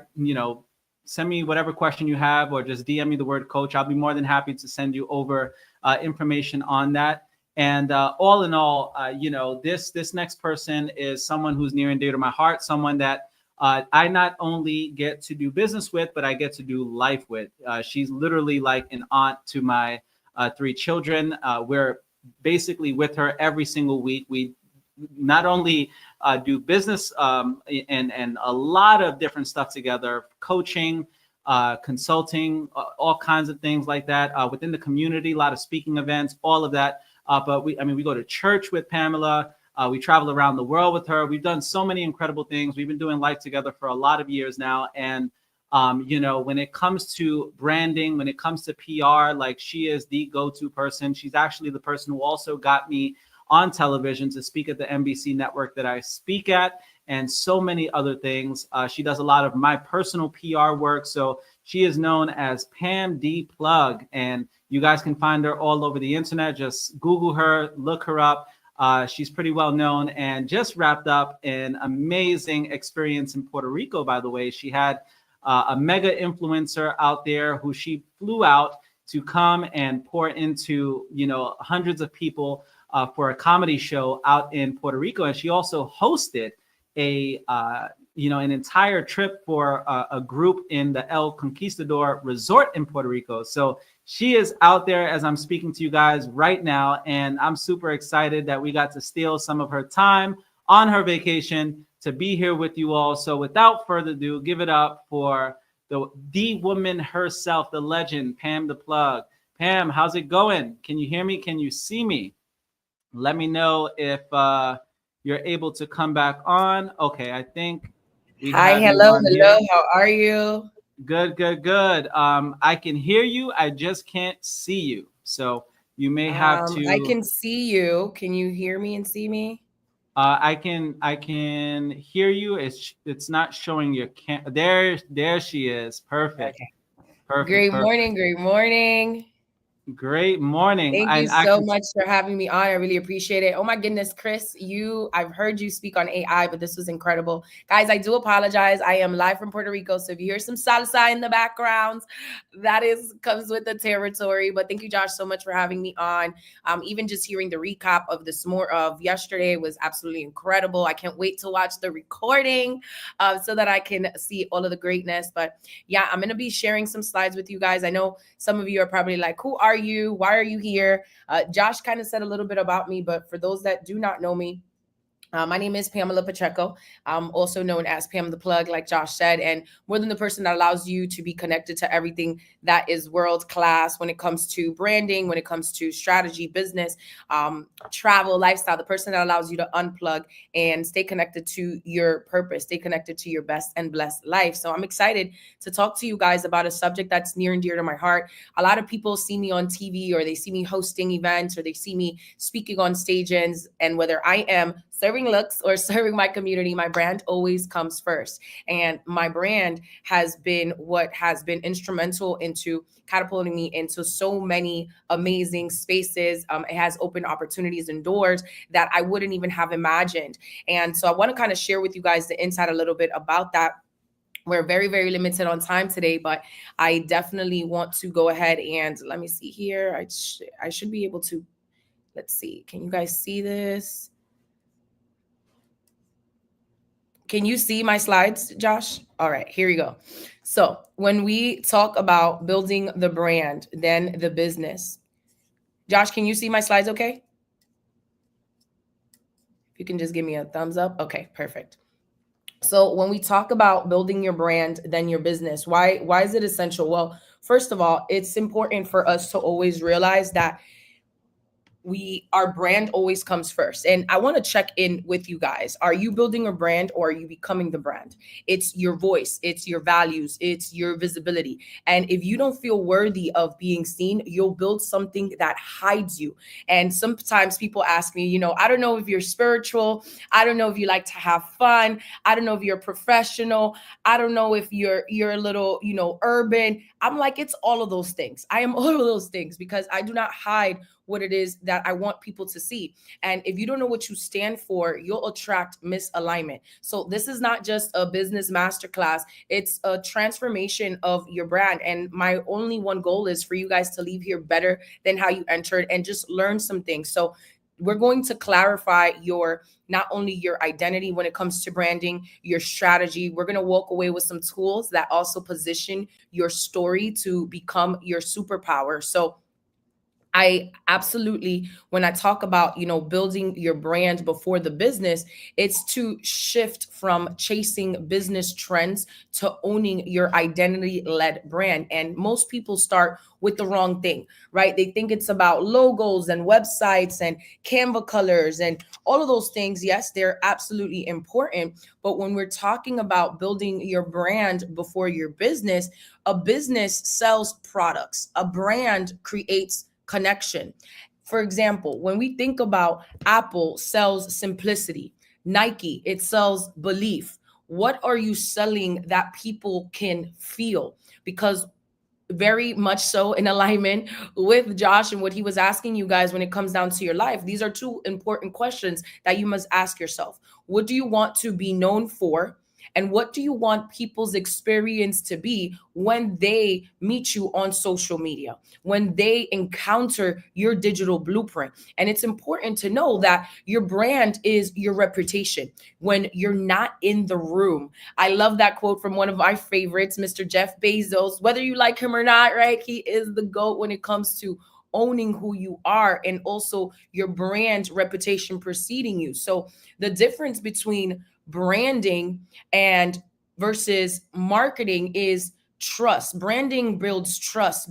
Branding builds positioning, and marketing is just selling. So you have to understand that you are the brand, right? You are the brand bridge. So you're taking people from your story to your actual strategy. So I want you guys to, I'm going to make this very interactive also. So knowing these things, that your brand is the bridge and your brand is your energy, it's your presence, it's your positioning. It's also important to remember that it's not just all about aesthetic, even though, right, that also has to be in alignment. And Josh, I'm also going to give them as a gift a branding blueprint like workbook, so they can kind of just go and dive deep into these things. This masterclass is a synopsis of a course that I recently launched talking about these things. So let's talk about, before we get into, the next module, I want you guys to write this down as we're going to make this interactive. So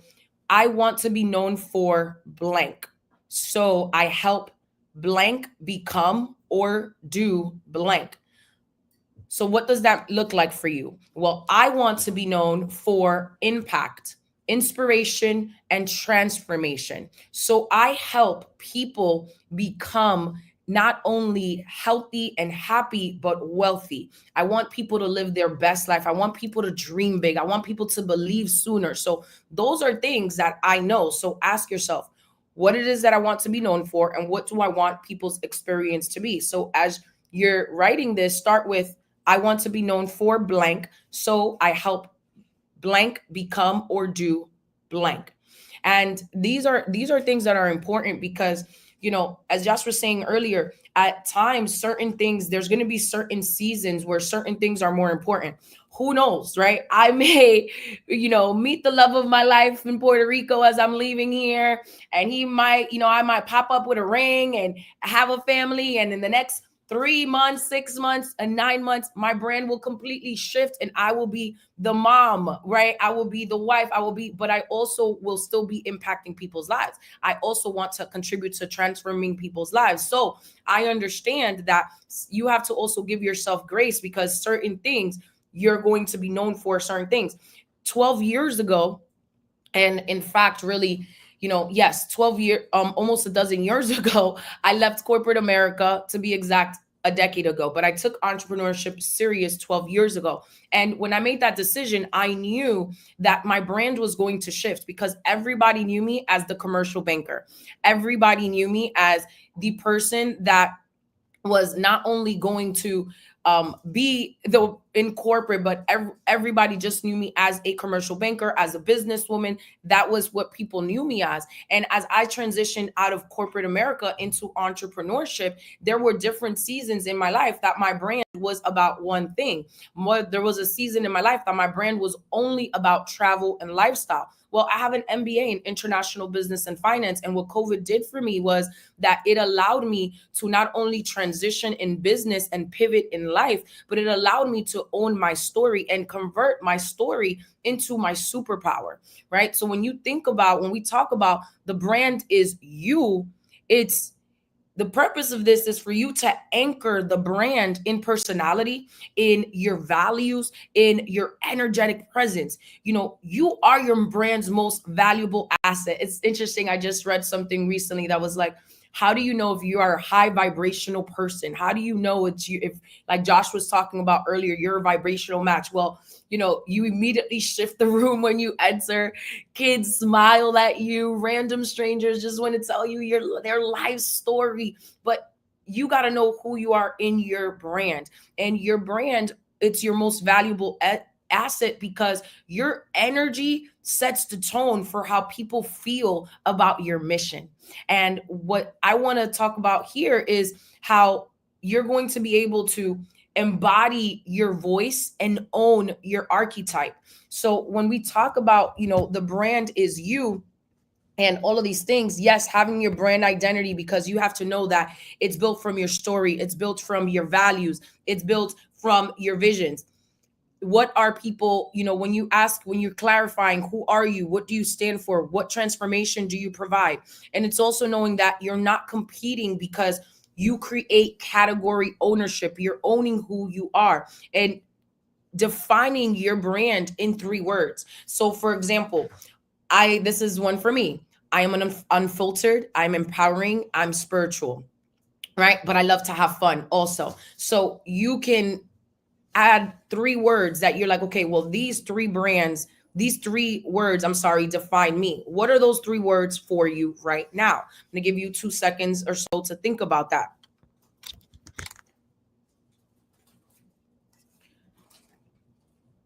So when we talk about, finding your archetypes, right? Finding your archetypes. And it's knowing that your identity is always going to be greater than any imitation. When I talk about do not compete because you own your territory, that means it's claiming your space. So maybe your 3 brand words that you just wrote down are bold, healing, transformational. Maybe it's fun, inspiring, entertaining, whatever that is.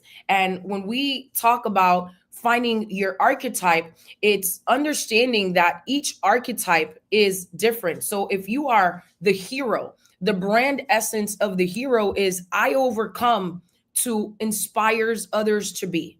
So I wrote on there, what the mission looks like, what the tone looks like. The tone is confident of the hero. It's bold, it's results focused. It's sometimes the tough love, if you have a hero like that in your life. But this is, if you are like, okay, well, how do I know, Pam, if this is me? This is true if your story includes overcoming major obstacles because you're motivating people to push limits. You say things like, no excuses, or if I did it, so can you. But that is the hero archetype. Now, when we're talking about the brand essence of the sage, right? And understand that no matter what archetype you have, sometimes your archetypes might overlap. The brand essence of the sage is wisdom changes the world. Do you know somebody like that? You make hard things simple for people to learn. You make them easily digestible, right? I would say absolutely Josh Valentine is a sage archetype, and you can correct me if I'm wrong, Josh, right? This is your mission is to educate. It is to enlighten, is to help others find clarity. You are always very calm, but very strategic, very insightful, right? Except when he's on vacation, he's definitely, you could say it's a little mixture of both, but ask yourself, what does that look like? Now, the rebel archetype are my people too, right? The rebel archetype is the person that's like, listen, rules are made to be broken. I rather beg for forgiveness than ask for permission.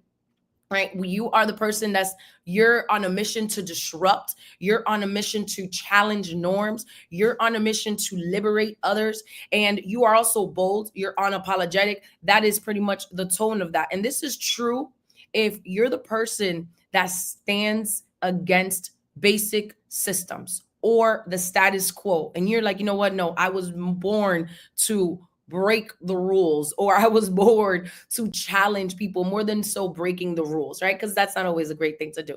The nurturer, the brand essence of the nurturer is I support so that you can rise. You are the person that's like, listen, I'm here to serve. I want to support. I want to host. I want to empower others with care. Your tone is very warm. It's very safe. It's very loving.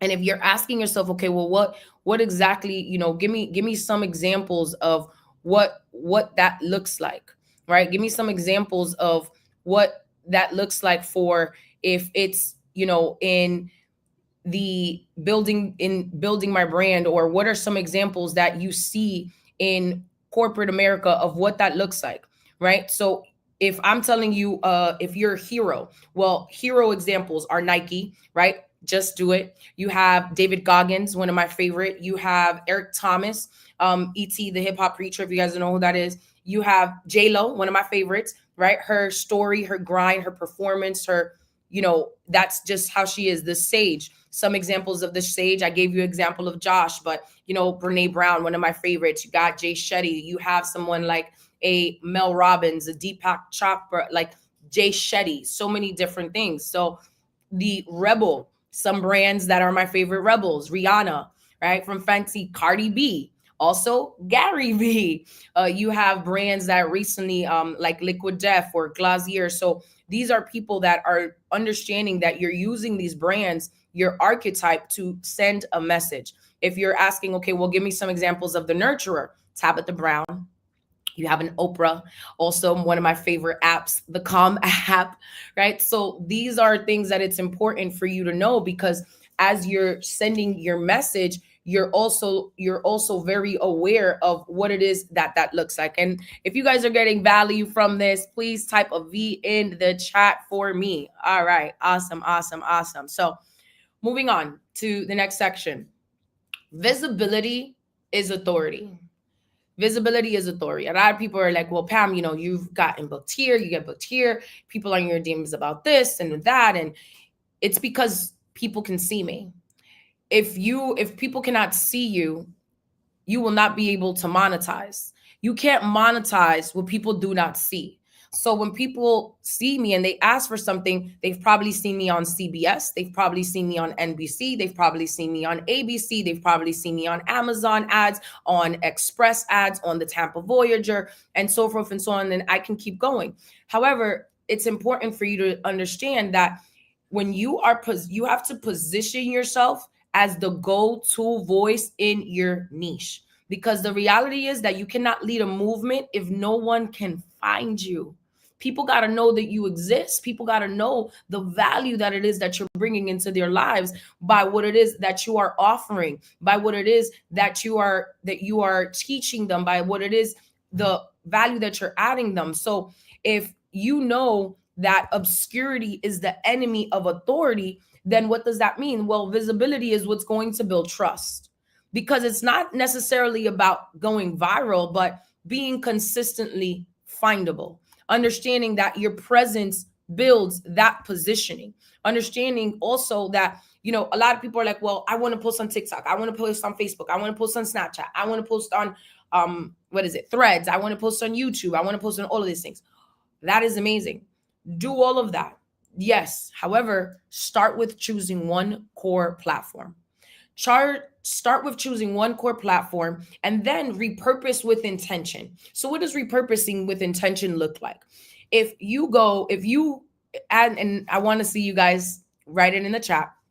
If you go to, let's say, a Chick-fil-A and you order food at Chick-fil-A, would you go in with that Chick-fil-A bag and sit down in Wendy's? Absolutely not, because that's just disrespectful. Would you go in to a Ruth Chris and sit down with a, let's say, a Prime Ocean Prime bag? No. So be very careful when you are repurposing content that you're utilizing logos on other platforms, because that is one of the surest ways that people will not see you, because they don't like that. So for example, if you're going to repurpose something on Instagram and you recorded it from TikTok, but you did not save it before you got the watermark of TikTok on there, Instagram does not like that you're using somebody else's logo on their platform, and vice versa. So that's what I mean when you're talking about repurpose with intention. But also repurposing with intention looks like if you have, for example, a more mature demographic. And by a more mature demographic, I'm talking about, 40 plus, 50 plus demographic. Where do they reside? Facebook.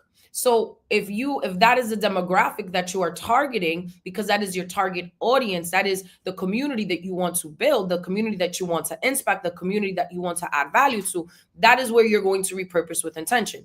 Now, one of the things that I'm telling you with repurposing with intention, I was very, very big on building my Instagram. My Instagram I'm very, very comfortable about where it is. Simultaneously, I've been building my Facebook. Now I am building my YouTube. So make sure you guys go follow your girl, right? We are launching the podcast this fall. Super excited for that.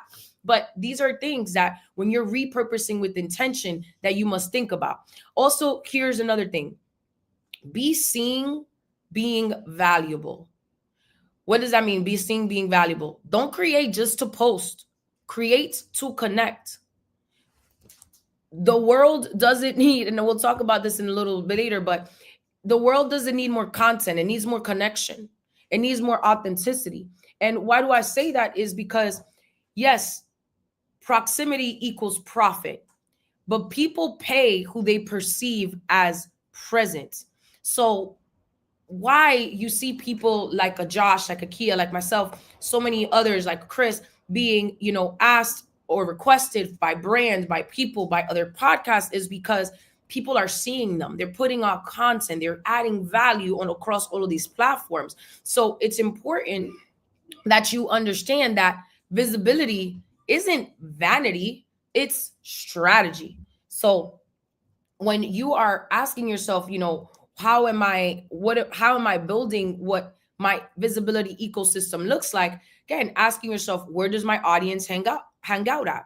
Am I being omnipresent in my niche, in whether it's podcasting, whether it's reels, whether it's IG lives, whether it's guest speaking? And I think honestly, the best thing that has worked for me is a combination of these things. It's not just doing lives. It's not just speaking on podcasts. It's not just doing this. And it's also more than anything, I'm being very loud about the value that I bring, even if I'm still refining it. And I tell people, we're not looking for perfection. We're looking for progress. There's no such thing as perfection. However, yes, am I a woman that loves things to be done in excellence and world class? Absolutely. However, I understand that the only one that was perfect was God, right? The only one. So that's not my lane. However, how can I make it to excellence is making sure that I have strategy behind my story, that I also have a vision, that I also ask myself every time, is this in alignment with who I am, with what it is, who I want to be known for, what it is that I want to be known for, what it is that I want people's experience to be. Sometimes it's not, right? Sometimes it's not in alignment. So I'm like, I'm not going to post that. So these are things that it's important for you to ask yourself. So when we talk about content and magnetic messaging, oh my goodness, Chris did such a phenomenal job on talking about this. And I will briefly just say, build content that connects.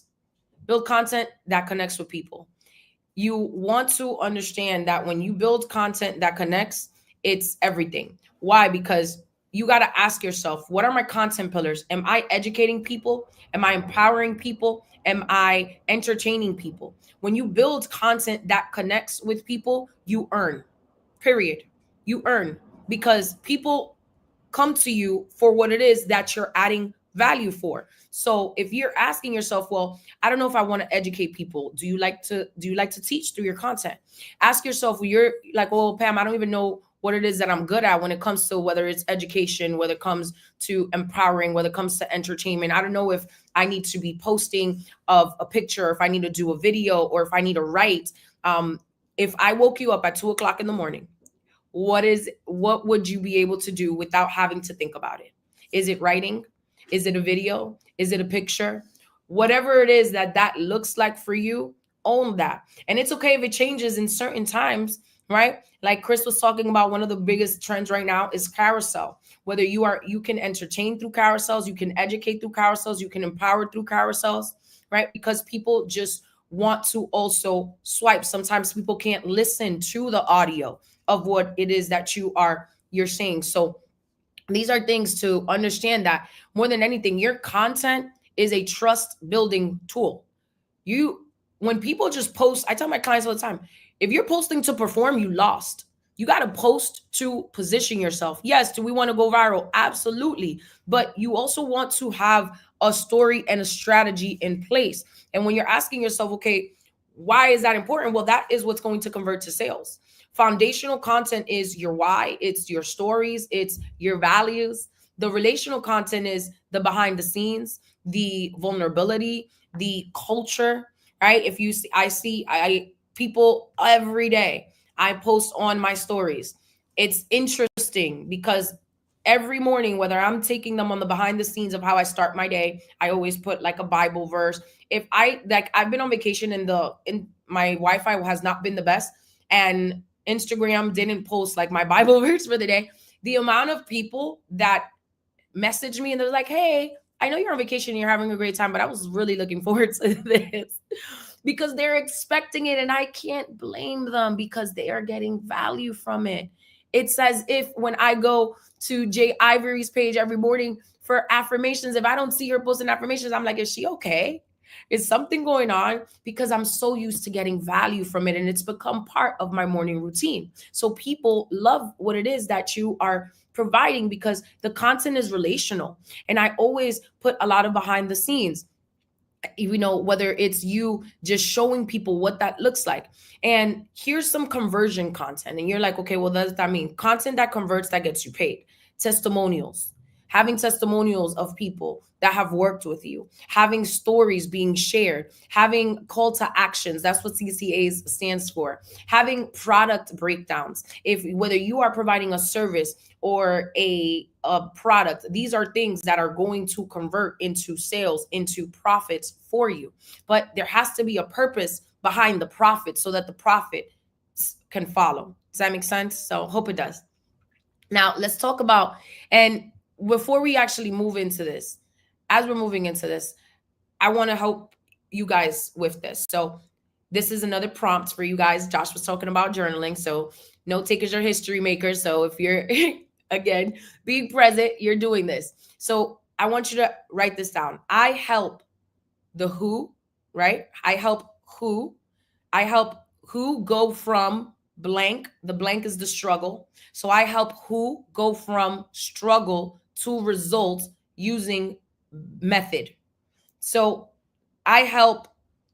for example, I help businesses and brands go from not being seen to visibility using marketing and branding. Right? So whatever it is, you help who go from struggle to result using a method. And these are things that as you start positioning yourself, and I'm telling you, this is something, and we'll kind of review some of your guys's, whoever is on here as we do the Q&A session in a second. But if you are thinking that I'm just posting on social media, man, you've got mistaken.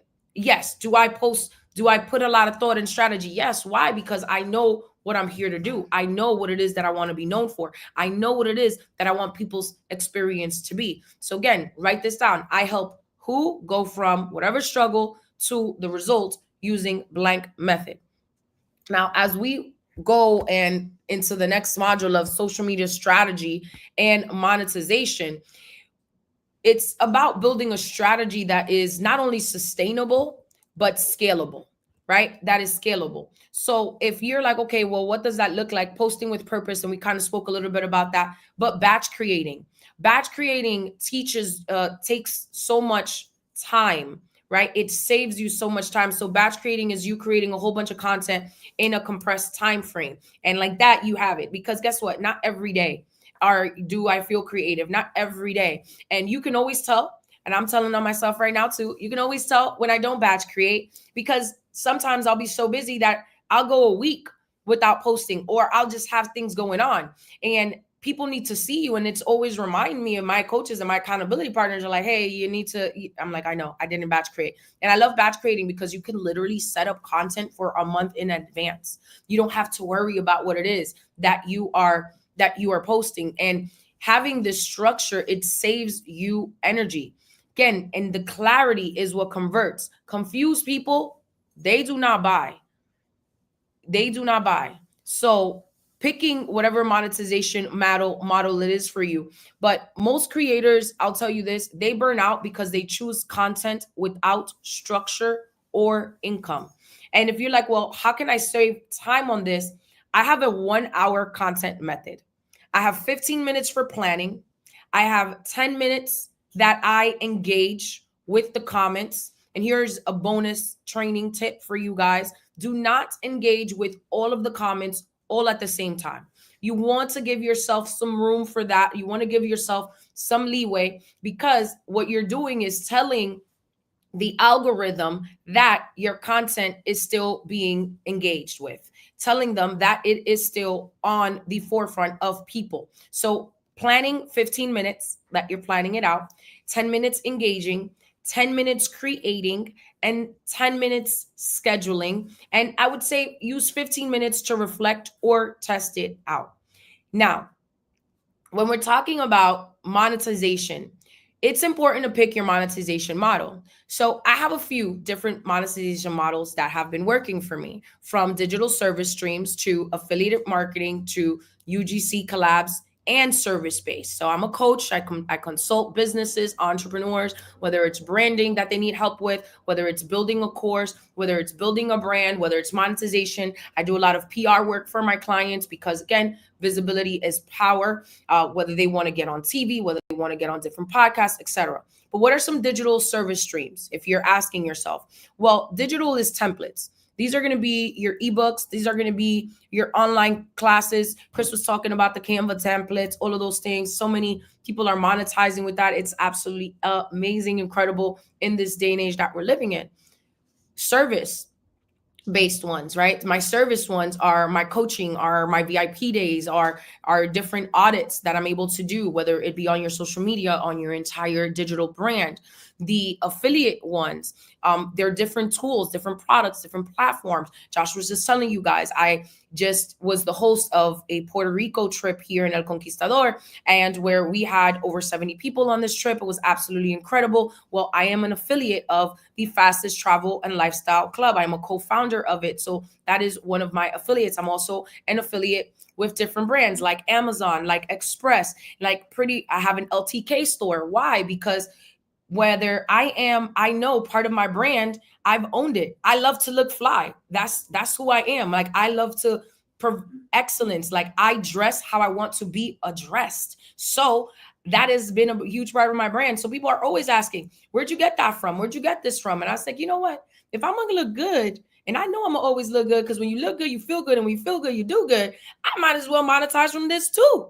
So let's do the LTK store. Let's do the Amazon store. Let's see which brands are in alignment. One of the reasons that I got a brand partnership with Express is I've been wearing that brand since I was 15 years old. Those were the best jeans in my life. So UGC stands for user generated content. And I'm going to talk about that. That's another way that I've been able to monetize my brand. So there's brands that will pay you for your services. So a lot of times people will not, but there's a lot of apps that you can work with, whether it's Upwork, whether it's Google. There's so many different ones on there that people are searching for what it is that you provide. But user generated content. So for example, if there's a company that buys a video that I make for them, they want to market. I don't even sometimes have to show my face. Sometimes it's just me showing what their product looks like, me showing the features, the benefits. Well, I charge them $700 just for creating that video. Okay. And this is just one example. Now they want usage of rights. And what usage of rights means in the content creation world is that they want to be able to have the right to use that video and repurpose it as many times as they want to.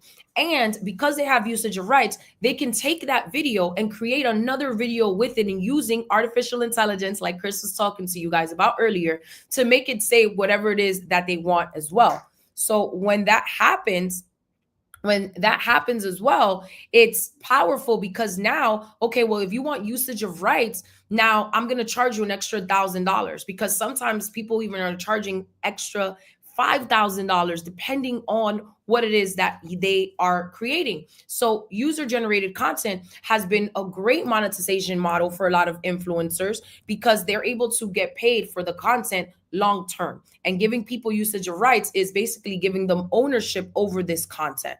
So I hope I answered your question.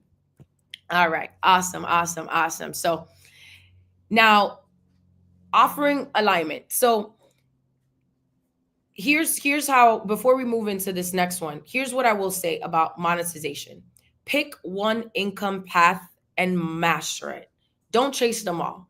Before I started chasing user generated content, before I did digital service streams, before I did collabs, before I did service based, I was in affiliate marketing. I mastered the affiliate marketing piece of it and the service based, and I mastered those. Why? Because the service based, I'm a coach. I have an MBA in international business and finance. I have been consulting. I have been mentoring people. I have been educating people for over 11 years consistently. So I knew that that was going to be something that was in alignment with me. So ask yourself, what is that for you?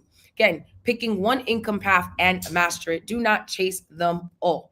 Now, let's talk about offer alignment. And I'm not going to spend too much time on this, but it's important it's always important that you are aligning your products with and services with your personality and positioning. Not all money is good money, right? I have been asked to speak on certain things that I've had to turn down because it just was not in alignment. There's just certain things that I will not compromise. I will never compromise my integrity, my character, my brand, my reputation, because there's just things of who I am, again, and what it is that I want to be known for. And it's just not in alignment. However, I am very aware because I'm not a person that creates based on trends. I'm a person that creates based on my truth. And I tell people all the time, yes, the trends are awesome and the voice overs and these things are great and those is fun and utilize them, but make sure people are hearing your voice. Make sure people fall in love with your voice, because when people know who you are, when people hear your voice, they can hear your voice from a mile away and they'll automatically know it's you. So create from your truth. Now, when we're offering, I want to talk about offering based on not only what it is, but, knowing, yes, no random products, build offers that mirror your mission and your magic. Again, what it is that you want to be known for, what do you want people's experience to be? And when you think about, okay, my brand strategy versus my business strategy, your brand strategy is who you are. It's who you are, right? Your brand strategy is who you are. Your business strategy is what it is that you offer. So knowing the difference between the two. Now, if we're going to talk about making offers based on your archetype. So your hero is, if you are a hero archetype, you're going to be talking about high challenge offers, right? You're going to be talking about challenges. You're going to be talking about different things. If you are the rebel, you're going to be talking about disruptive strategy. You're going to be talking about disruptive coaching or content. If you are the sage, you're going to have a lot of curriculum or framework programs, coaching services, a lot of masterminds, things that you can teach people, things that you can educate people. If you are the nurturer, you're going to be talking about community. You're going to be talking about group wellness. You're also the person that's like, I want to offer a safe space of healing. So understand that your brand energy is based on who your archetype is. So my recommendation always, as a rule of thumb, because it works, is do not sell what drains you.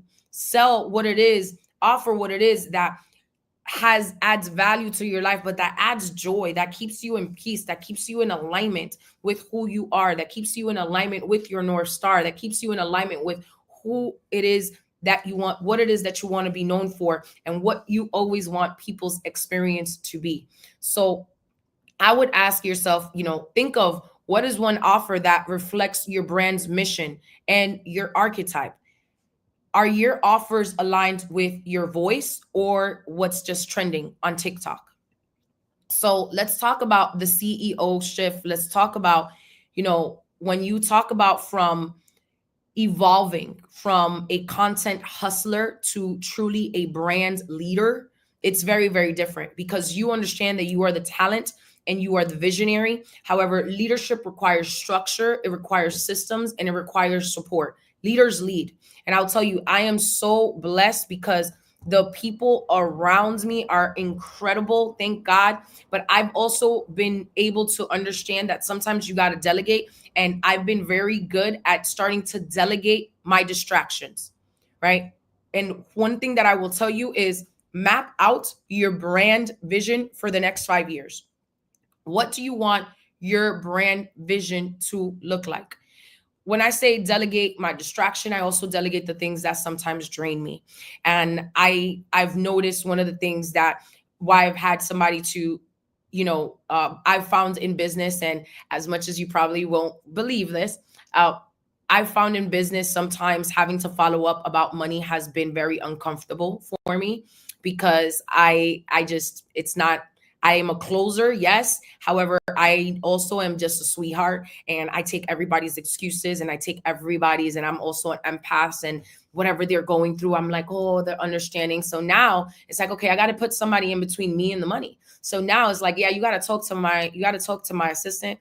And we're not going to move forward in coaching until they receive that payment. And I'm sorry, it's not me. Like, they kind of run my life in that.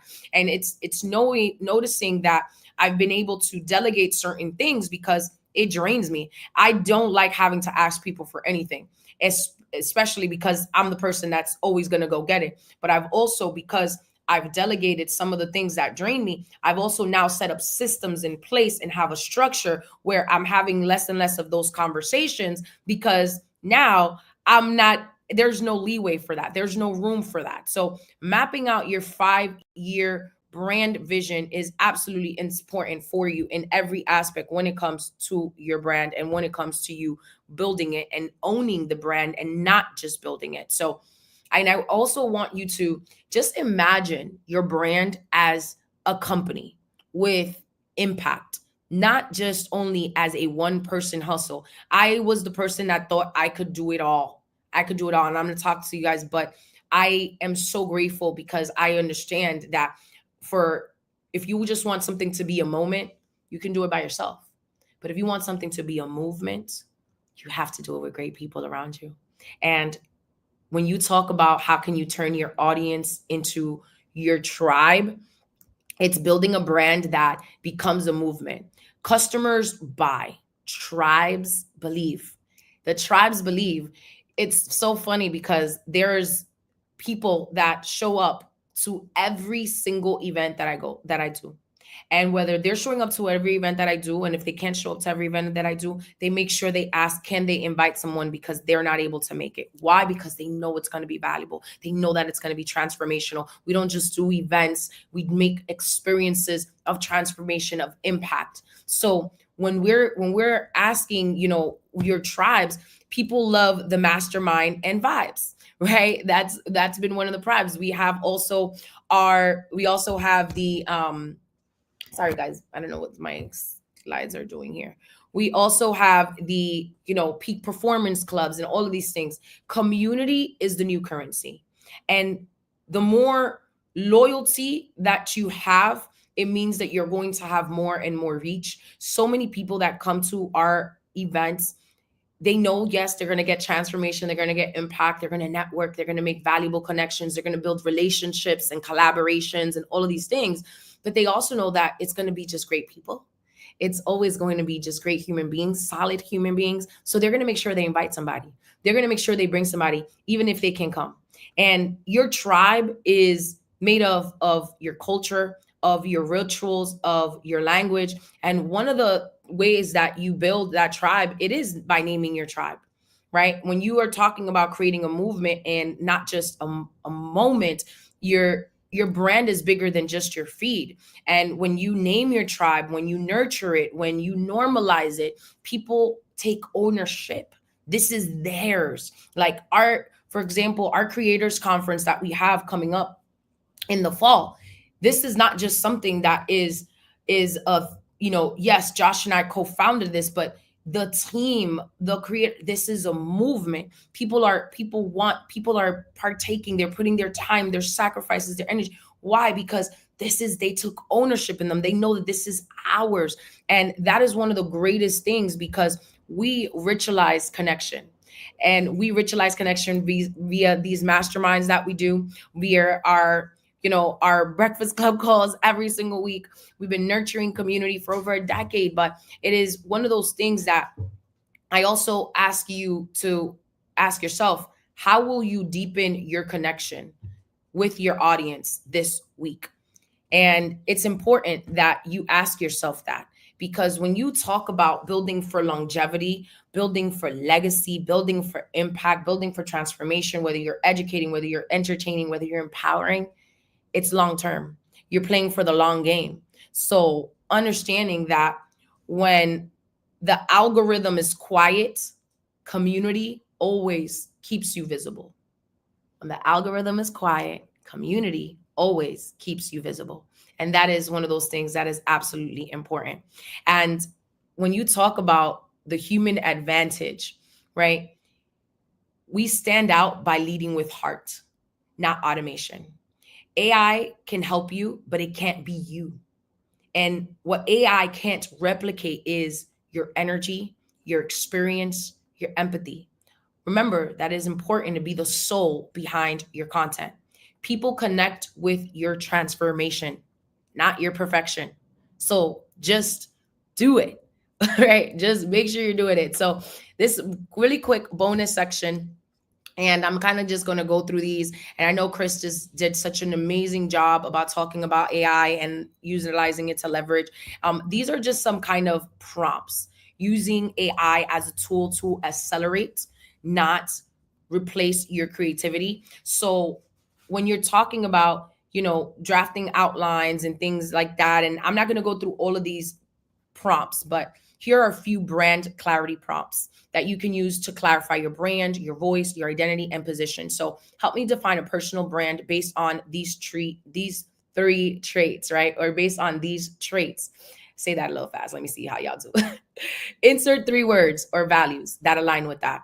One of the things that I do is, brainstorm 10 content ideas using the hero archetype, or write a real script for a rebel brand disrupting wellness or disrupting travel. A lot of the content that we utilize, I utilize, yes, all of my personality, because you can utilize it. It has to be you, but it is something so important. Utilizing messaging and content prompts, using these to write the content that connects and converts. So whether it's give me 5 Instagram captions using a hero and a sage tone that position me as an expert in branding, whatever it is for you, right? Take pictures of these as well. Monetization prompts, using these to build or refine your income streams. Well, based on my brand as a business coach, as a brand strategist, as an influencer, as a speaker, describe my tone and audience. Suggest 3 aligned digital products I could sell. And guess what? When I did that prompt, it told me you need to talk about affiliate marketing. You need to talk about digital courses. You need to talk about collabs. So it showed me that I'm in alignment with what it is that my brand is and what it is that I want to be known for and what I want people's experience to be.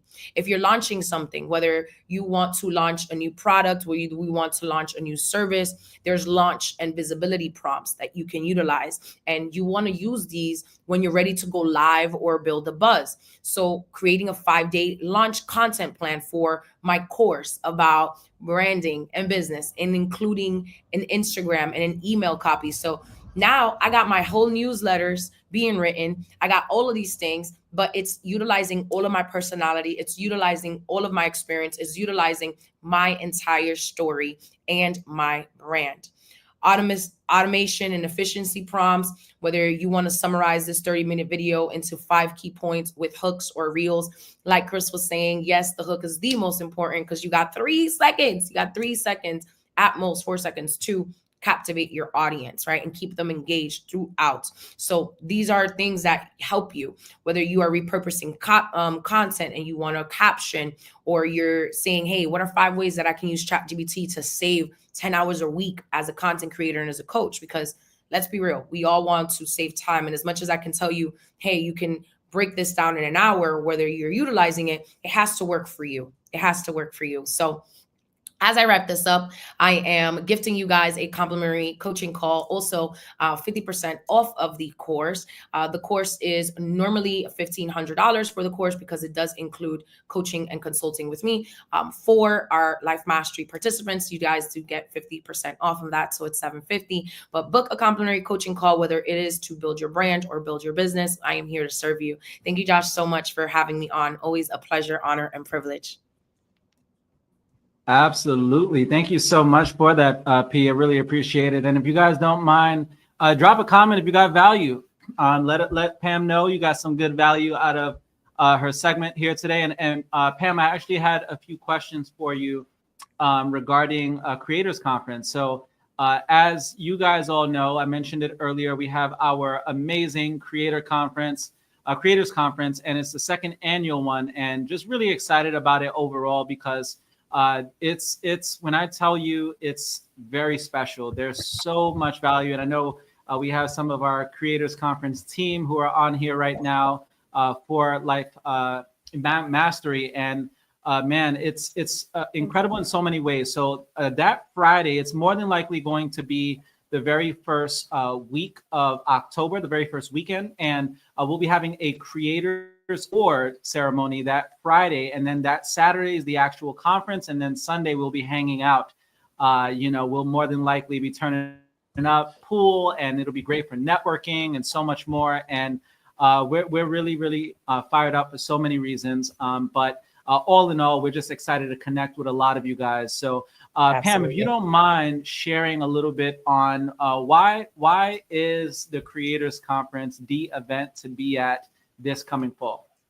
Well, when we're talking about, making a lane and also always adding value, the reason why this even Creators Conference is coming about is because last year, not only was it a sold out event, it was the first of its kind in the entire Tampa Bay, St. Pete, Clearwater area, Florida area, period.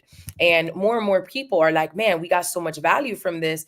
And we know that it's also something that not only going to get value, but people were able to build relationships. People were able to have collaborations. And us, Josh, those of us that are winning is because we're collaborating with people. And if you are also in a space that you think you know everything, you're not. That means that you're not at a space of growing. You're not at a space of evolving. And when you talk about having the best of the best when it comes to the content creation space, where it comes to the financial space and how to monetize your brand, how to monetize business, it's not just something for if you want to be a content creator. This is much bigger than that. If you are someone that wants to know how to monetize your podcast, I mean, who better than to learn from one of the people that has one of the fastest growing podcasts in the entire nation, like yourself, right? So it is incredible to be able to just experience such greatness, but such value. And also that, you're having it from real people. We hand select each and every single participant of when it comes to the people that are going to be instructing, the people that are going to be coaching, or that are going to be speaking. So whether it's branding that you want to learn, whether it's content creation, whether it's monetization of your brand, whether it is you want to launch a podcast, maybe you're the person that just is like, hey, I just want to create an ebook. Cool, you need to be there. I just want to be a better speaker. Awesome, you need to be there. I just want to, learn how to network better, learn how to build relationships better, learn how to build community better. You want to be there. And I believe that this year, it's not only going to be obviously bigger and better than last year. We have so many things behind the scenes that we're working on for this, but I also just love that we're elevating it. It's going to be a different experience. Having the red carpet gala awards, for the creators awards is going to be epic, and having the entire, adding the dynamic of having breakout sessions this year, I think that that's going to be a game changer, because so many people wanted more, right? We had panels about content creation, we had panels about monetization, about branding, we had finance panels, all these things, and people just wanted to be able to have more. So now, not only are we going to have these panels, but we're going to have breakout sessions. So if you want to just go learn about how to monetize your brand, you're going to be able to go talk intimately with these people. If you want to go learn how to do each of these things, speaking, podcasting, YouTube, all of this, you're going to have breakout sessions where you're going to get the best value. So I'm excited. And that's just a few reasons why I believe that you need to be at the Creators Conference. And if you already got your ticket, make sure you send the link to somebody else, because they need to be there. Absolutely. The gift that keeps Absolutely. on giving. Yes, sir. Definitely. And Pam, I don't know if you have any of the links, but if you're able at some point in time to just drop the links in the comments, that would be great for those of you who are looking to get that early bird pricing. But we're really excited, guys. And I also just wanted, Pam, while I have you here, before we wrap up, what would you say is like the main reason why you decided to collaborate on even putting together a creators conference? You do many different types of events. Your last one, you did before the comedy show, you had the mental health symposium, and you've done all kinds of women empowerment events and so much more. But why a creators conference out of all things? Why an event that specifically focuses on creators? It's just needed. It's just needed right now. I agree. It's needed. And I think that, a lot of people, we live in a world where people have not necessarily made it look bad or ostracized social media and content creation and all of these things, but the world is evolving, and content creation is it's not already $1 billion industry. It is projected to be over $38 billion in the next year or two. So if you are seeing that the number one demand in the world is the demand to make more money, and if you have ever wanted to say, hey, how can I just monetize by being myself? You have to be at the space. And I believe so too, that it's needed because so many people want to create and just don't know where to start.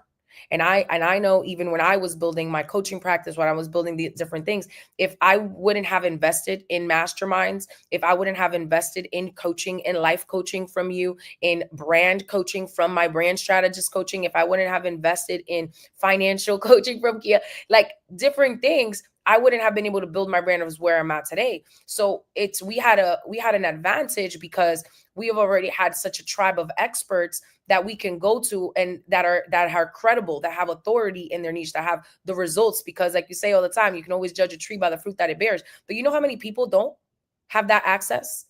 You know how many people just don't even know where to start? You know how many people don't even know who to trust because everybody's a guru, everybody's a coach on social media. But when somebody is on TV, it's a little different. You could like when that media hits, it's a little different. And I'll tell you, I was just I'm still in Puerto Rico, but we just had an event, and one of the things, we had to make some last minute adjustments in the event that we were hosting, and we had to change venues. Well, I went to go meet with the mayor's office in Fajardo, Puerto Rico. They don't take that meeting for everybody. The first thing she asked me for was my social media. I sent her my Instagram. And she's like, oh, you're famous. I said, no, I'm not famous. I just impact a lot of people's lives. And I'm on a mission for transformation and impact and education. And she was like, oh, yes, don't worry. This typically takes 2 weeks, but feel free to come in and drop in. And even if the mayor's not available, I'll get you to his right hand, which is the secretary. And I was like, awesome. Thank you so much. And people are asking, like, how did you even get this to happen? And I was like, first of all, that's God. But it's also because of how my brand looks. And they knew, like, well, if this is something, this girl wants to do something here, we'll be honored to working with her. We'll be honored to being able to showcase whatever it is that she is doing, because it just, her brand looks world class, her impact and her transformation. So I think that, perception is reality in the world that we live in, and it is so, there's so many different reasons why we're putting on this creators conference. But I just do believe that the economy is shifting.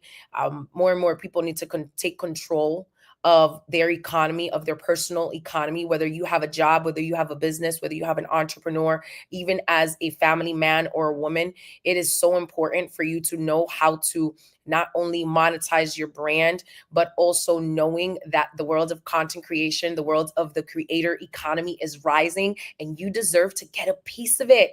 You do. So yeah, hope that answered your question, Josh.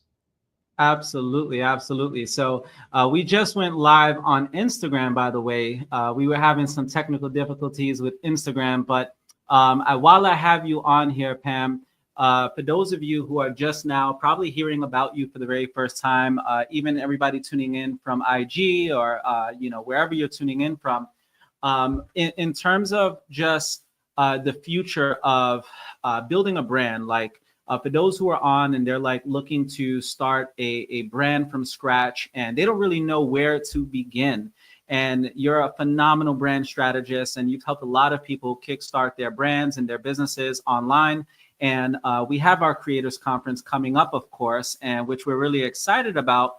But in terms of, just in general, people who are looking to start building their brand from scratch and they just don't know where to begin, what would be a piece of advice that you can share for those who are like literally just now jumping on Instagram, just now jumping on TikTok or YouTube or any platform? Number one, realizing that your story is your superpower, and knowing that authenticity always wins, but also asking yourself what it is that I want to be known for, and what do I want people's experience to be. And what you want people's experience to be may not necessarily be the same at every season in your life. There may be a season in your life that you want to educate people. There may be a season in your life that you want to entertain people. There may be a season in your life that you just want to empower people. There may be a season in your life that you're using a combination of one of the two, or two of the three.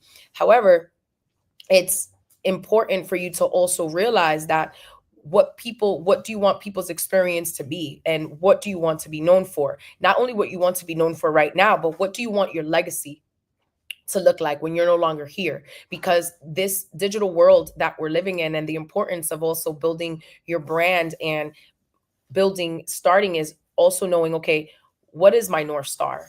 What do I want to be known for long term? What do I want to be known for? What do I want to be remembered as when I'm no longer here? Now, my content has to align with what that is. So I want to empower people. I want to transform people's lives. I want to inspire people through my story, right? And that's when we're talking about earlier of the archetypes, whether that's a hero, that's a sage, that's a rebel, that's a nurturer. So mine is a mixture of, and knowing what it is, why those things matter is because when I ask myself, what do I want to be known for, and what do I want people's experience to be, those two things were the ones that contributed to everything else being in alignment. So I'm able to know, okay, I'm going to say yes to this, I'm going to say no to that.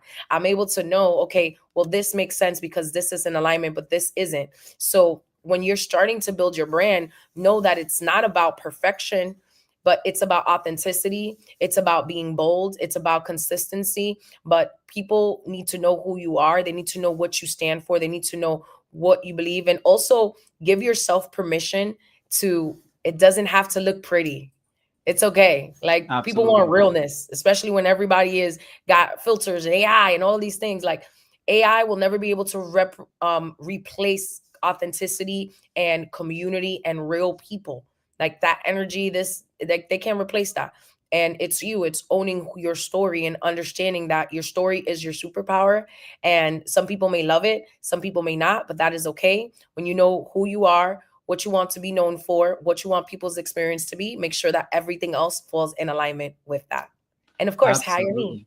That's right. That's right. Absolutely. And before we bring the plane in for a landing with this segment, if you had to start all over, and let's just say you were in a new city and nobody knew who you were, and you've never been online at all, and you had to build a brand from scratch. You had to build everything from scratch, right? And you wanted to basically increase the chances of you being known, you being recognized.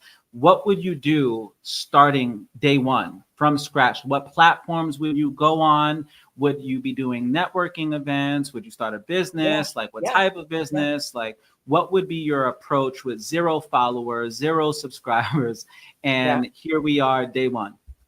So I definitely would absolutely build my brand. I would absolutely to build my brand, I would go network. Those things that we just talk about, networking, building relationships has been key in that. It's not so much, you want to just, a lot of people are networking just to see who they can compete with instead of networking to see who they can collaborate with. And we need more genuine relationships. We need more covenant relationships. And I think that that is one of the greatest things that you can focus on is building real relationships with people and knowing when I had to attend a whole, and it's interesting you said, brand new city. I didn't know, I knew 2, 3 people in Tampa. I didn't really know anybody, but I wanted to build community and I know what I wanted to be known for. I know what I wanted people's experience to be. And I just went out to network and I fastly found the more networking that I did, I found what networking was in alignment with me and what networking events weren't. And you have to go through a lot. You have to go through a lot of them True. to actually know what that looks like so you could find what your tribe looks like. And then also just building community based on what the things that are in alignment. So building relationships, building community, owning who you are, owning your superpower and your story, and not focusing on perfection, focusing on progress and focusing on what it is that you want people's experience to be, whether you're here to empower, whether you're educating, whether you're entertaining, whether it's a combination of it. But just knowing that you are enough, knowing that your brand is one of the greatest assets that you can build, that you can live behind, and knowing that the more people that see you, the more people that are going to be able to connect with you, the more people that you're going to be able to impact, the more people that's their lives, you're going to be able to transform them. And it's just so valuable for you to know, okay, well, I can be authentically me. I can get paid for being myself. I can get paid for being the best version of me. And that is priceless. That is priceless. Absolutely. Absolutely. What about if you had to choose like which media outlets or social media platforms to just start out with? Would you specifically pick one of them? Would you do all of them? How would you go about I would start that? with one. I would start with one of them for sure. I would ask myself, where is it that my audience hangs out at? So asking yourself, Oh, you got muted sorry there for about a that. second. So Yep. asking yourself, where does your audience hang out at? Does my audience hang out on Facebook? So I would start there. Is my audience hanging out on Instagram? So I would start there. Does my audience hang out on TikTok? I would start there. Does my audience hang out on Snapchat? Is my audience hanging out on YouTube? So wherever it is that my audience is hanging out at, that is where I would start. So I started building my Instagram and simultaneously building my Facebook. Really, I built Facebook before Instagram because I have Facebook from college when it was Yep. only for Same college here. students, Yeah. right? So it was only you had to have a college ID to get a Facebook. And then now my grandma's on Facebook, like she calls it. But simultaneously building my Instagram and my Facebook. Now I'm building my YouTube. The podcast is launching in the fall. So make sure you guys are following your girl, Pam the Plug, on YouTube. It is with only one E. But yeah, I would start where it is that your audience hangs out at. You can simultaneously repurpose your content. Just, I would say, when you're repurposing your content, don't go with one logo from one platform into the next. Typically, they don't like that. You wouldn't go into Roof Chris with a Chick-fil-A bag. So I would just say honor that as well, and just keep it world class, and keep it authentically you. But I would Yeah. say start with wherever it is that you feel comfortable with. And also, post the things that resonate with you. If it's 2 o'clock in the morning, are you doing a blog? Are you taking a video? Are you doing a picture? Are you speaking about something? Are you doing audio? Like, what are those things that come normally natural to you? Because that's the things that come natural to you are the things that you're going to be more than likely to be the most consistent with. So Yeah. Absolutely. So good. So good. And Pam, before we wrap up, last question. If, God forbid, this was your very last interview, what would be some departing words that you would share with our community? Man, so I would say that you have one life to live. Dream big, believe bigger, faster, and sooner. And give yourself permission to win. Give yourself permission to go after everything you've set your mind on. Give yourself permission to know that you can do it, and give yourself permission to mess it up, and just understand that the only one that was perfect was Jesus, and that's okay. But that you are one of one, and that you were chosen for greatness, and that as he enlarges your territory, he will enlarge your capacity, but your victory has already been authorized. And knowing that is the most important thing, of just going for it and going for your dreams, because you got one life to live and we got to make it count. So good. Thank you so much, Pam. Really, really appreciate you as always. And you guys will most certainly be seeing her, hearing her a lot more. And we truly appreciate having you on here today to talk about, branding and everything in between. So appreciate you. Make sure you guys get registered for the Creators Conference, which Pam co-founded this event with myself. And we can't wait to see you guys there. You guys will be able to meet Pamela and all of our different creators. So yes, till next time, P, we'll definitely be in touch.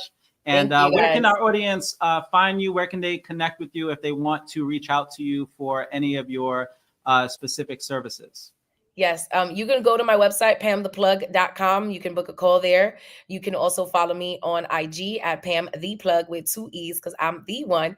But feel free to connect on every other platform. I am Pamela Pacheco on LinkedIn, Pam the Plug.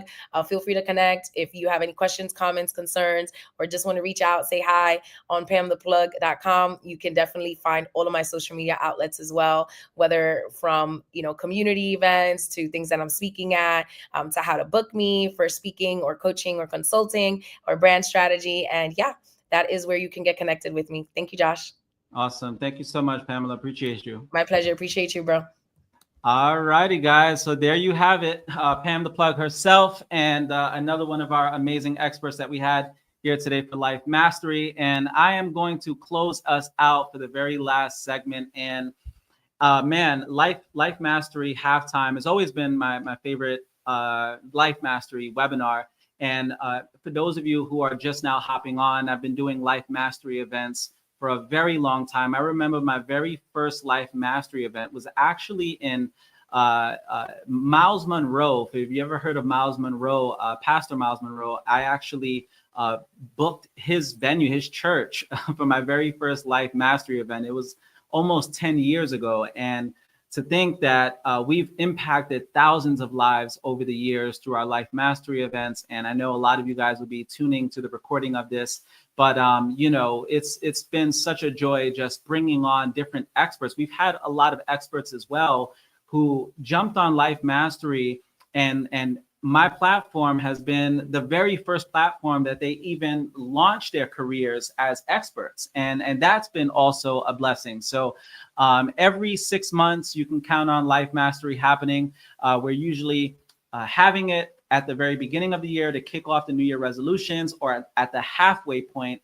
And as you guys know, we're officially at the halfway point of 2025. And I'm just always excited to help you guys catapult the second half of the year. And if you're just now jumping on, we also have our 21 Days to Transformation Challenge, which is the 21 to-dos in 21 days. If you want any information on that, you guys are more than welcome to send me a DM. So let's wrap this up with one last segment. And that segment is going to be the Life Mastery 2025 goal setting. And I did a very similar talk at the very beginning of the year, and it was a masterclass. And I just wanted to highlight a lot of these concepts, because these concepts are timeless. And whatever your goal is, whatever your vision is, maybe you had something at the beginning of the year and you kind of put it on the back burner, and it's time to reset yourself. It's time to get back in the game with whatever it is that you want to do. This is definitely the segment for you. So let's jump into it. Now, the very first thing that I want to recommend, no matter how your year was, no matter where you are on your journey, in terms of the halfway point, I want to suggest that you guys take some time to reflect on all of your 2025 highlights. So all of your highlights over the last 6 months, you can actually go right on your photo album. And on your photo album, you can see some of the things that you've done. Usually we take pictures or videos of things that were highlights for the year. So reflect back on that. Take some time to just really have some introspection, do some journal entries, right? And look at how far you've come. Sometimes we're a bit hard on ourselves. And because we haven't reached that health milestone, we haven't reached that financial milestone, that business milestone, we tend to beat up on ourselves. And there are a lot of other beautiful aspects of your life if you look at it from a holistic standpoint. Maybe you were a really great mom, or you're a really great dad, or maybe you've been an amazing servant leader at your church, or whatever it is, right? But reflect on your 2025 highlights and start there, okay? Now, next, as you guys heard me talk about the life scale. So the life scale, you're rating every area of your life, 1 being the very worst, 10 being the very best. And hopefully by this point, you guys already have a number on all of these areas. Now, my recommendation is whichever one of these 10 are the lowest, take some time to really put more energy into those areas. So if finances are a 2 out of 10, then put a lot more energy into your finances. Take a lot more time to nurture your finances than you are the other areas of your life. Okay, but don't neglect the other areas of your life either. So take some time to really reflect on this. You guys can screenshot this. You can take some time to just rate where you are. And remember, every quarter of the year, rate where you are with this life scale. And it'll help keep you on track throughout the course of the entire year. Now, I want to share this 3P formula to success. I actually spoke for a nonprofit about 2 weeks ago. And this was one of the things that I had spoke about to these at-risk young men that I was speaking to. And it was the 3P formula to success. So the 3P formula, very, very simple in a nutshell, is this. It is picture, purpose, process. If you want to accomplish anything, think about what it is that you want the most in terms of 2025 and what you want to accomplish to kickstart this next chapter, right? Think about this. We're already a quarter century into the century. 25 years have came and went since the year 2000. And like, what are you really doing with your life? What do you really want for the rest of your life? And that's why picture is so important. Really what this is in a nutshell is picture is the what you want, how you want to live, who you want to be. The purpose is the how, okay? And the process, or the purpose is the why, and the process is the how. And if you know the why, the how is irrelevant because you'll figure out the how if you know the why. And I love this just very simplified framework for accomplishing whatever it is that you want. So maybe you want to get 6-pack abs, or you want to lose 30 pounds, or maybe you want to make an extra $5,000 a month with your business or your career. That may be the picture. But then the purpose is, well, why do you want those things?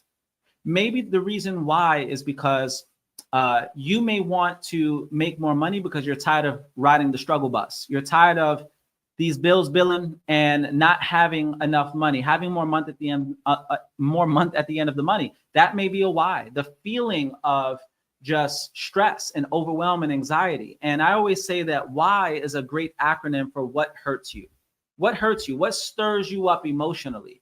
That's a really great way to discover your why, because typically we will do far more to avoid pain than to gain pleasure as human beings. So if you're trying to avoid the pain of stress, anxiety, overwhelm, or anything like that, then you're going to take massive action, because people either take massive action out of inspiration or desperation. The question is, where do you fall? Are you taking action out of massive inspiration, or is it out of desperation? Are you sick and tired of being sick and tired? So that may be your purpose, right? Maybe you want to retire your mom or your dad or whatever, spend more time with your kids, but you have to have that burning why. Now, the process is how you're going to do it. How will you accomplish this picture? And that's what leads to, what are your big three? Your big three are the three essential things that you have to do every single day. Warren Buffett says that if you have more than three priorities, you don't have any priorities. So it is important to always reflect on the three main things that you have to accomplish for the day. Why three? Because the brain just compartmentalizes very well in threes. It helps keeps things simple. Sometimes we get overwhelmed with the 13 things that we have on the to-do list. Listen, focus on three, because you may have a long list of to-dos and you end up not doing any. So the best thing that you can do is identify what are those big three every single day. So if you want to, for example, you want to lose some weight, maybe your big three might be getting some cardio in for the day, or maybe even shopping for some healthy food. Now, if your big three, let's just say one of your goals is building your business. One of your big three may be reaching out to 10 prospects for the day, or reaching out to 10 potential customers for the day. That may be a part of it, or social media, or whatever it is. But focus on the areas of your life that you really want to improve, and then create the top three things that you have to accomplish for the day. Now, the why exercise, as I mentioned, why is an acronym for what hurts you. Typically, what I've discovered is whenever you are discovering your why, you have to peel back the layers about 7 levels deep before you really get to the core of why you do what it is that you do. I remember years ago, I came to the realization that my why wasn't really retiring from my job. My why wasn't really, to spend more time with my significant other. It was really because I just wanted to matter. I wanted to be great. And that's okay. You should be unapologetic about your why. Whatever it is that you need as fuel to help you get to where you want to be, that's what it's all about. And people have different things that motivate them. But peel back the layers. Go deep, at least 7 levels deep, to discover what you truly want at your core. Now, I love this idea of reverse engineering. So once you have your North Star, and your North Star, again, is what you want, who you want to be, how you want to live, right? That's your North Star. What's your main goal for the rest of this year? And once you have that North Star, then what you do is you work backwards and you break down that macro vision into micro goals.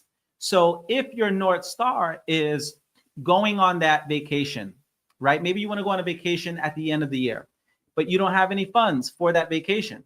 Well, what are some ways that you can reverse engineer this North Star of going on a family vacation? Maybe you need, let's say, an additional $7,000 so that you can go on this vacation. Well, if you had to break it down into small bite-sized micro goals that you can accomplish every single day to bring this dream into fruition, what are those micro goals? And in your case, maybe it's having a side hustle. Maybe it's doing Uber, Lyft, or Instacart, or selling some of your stuff, or maybe applying for that line of credit, whatever it is. But break it down into a small micro goal. If your macro goal is losing 60 pounds, then your micro goal may be getting on the treadmill for at least 30 minutes, burning a certain amount of calories. So that's the idea of reverse engineering. You want to identify what that picture is, what that North Star is, and then reverse engineer the process. Break down that macro vision into small daily goals that you can accomplish. And those small goals can eventually be your big three, okay? Hopefully that's making sense. So as we get ready to wrap up, remember, once you lock in your life scale, this is a holistic vision of your life. What does a 10 out of 10 look like spiritually? What does it look a 10 out of 10 with your personal development, with your fun and your recreation, your contribution, your finances? All of that is your North Star. You don't want to just focus and bring consciousness to one area of your life and neglect every other area. It's like, what's the point of gaining the whole world if you lose your soul in the process? So you want to think of every area of your life from a holistic standpoint, and then you craft this North Star, okay? And I love this concept. This is a really great framework in the world of coaching. It's called obstacle mapping. And obstacle mapping is pretty much breaking down what are going to be some of the big obstacles that you have throughout the course of the year. So you may have obstacles, for example, where you want to work out for the day. What are some obstacles that could possibly pop up? that will prevent you from working out. And that obstacle may very well be you getting distracted, right? That may be an obstacle. Maybe you getting sick might be an obstacle. Maybe you not getting enough rest the night before might be an obstacle. Maybe you not paying for a gym membership might very well be an obstacle. But obstacle mapping is identifying in advance what are some of those obstacles and having a game plan to pretty much put in place so that when they do arise, you know how to navigate through it. Hopefully that makes sense. So obstacle mapping, really phenomenal framework for those of you who have big dreams. Guess what? Those big dreams are going to come with big obstacles, big challenges, big giants that you have to slay. But if you set your intention in advance and put together a game plan for how you're going to approach these obstacles when they do arise, you'll be a lot more likely to navigate through it in a much more graceful way. And I know for me, distractions has always been a big one, right? So my obstacle mapping would very well be deleting my Facebook and Instagram or TikTok app so that I don't get caught up in doom scrolling. That would be an example of obstacle mapping. If I know that doom scrolling is going to consume at least 30 minutes of my day, and I could use those 30 minutes to creating content. I could use those 30 minutes to building my business. I can use those 30 minutes to go to the gym, right? So that would be a prime example of how to navigate through it. I'm going to delete the app. And whenever I need to post, I'll re-upload it and then delete it again. And that honestly has worked very well for me.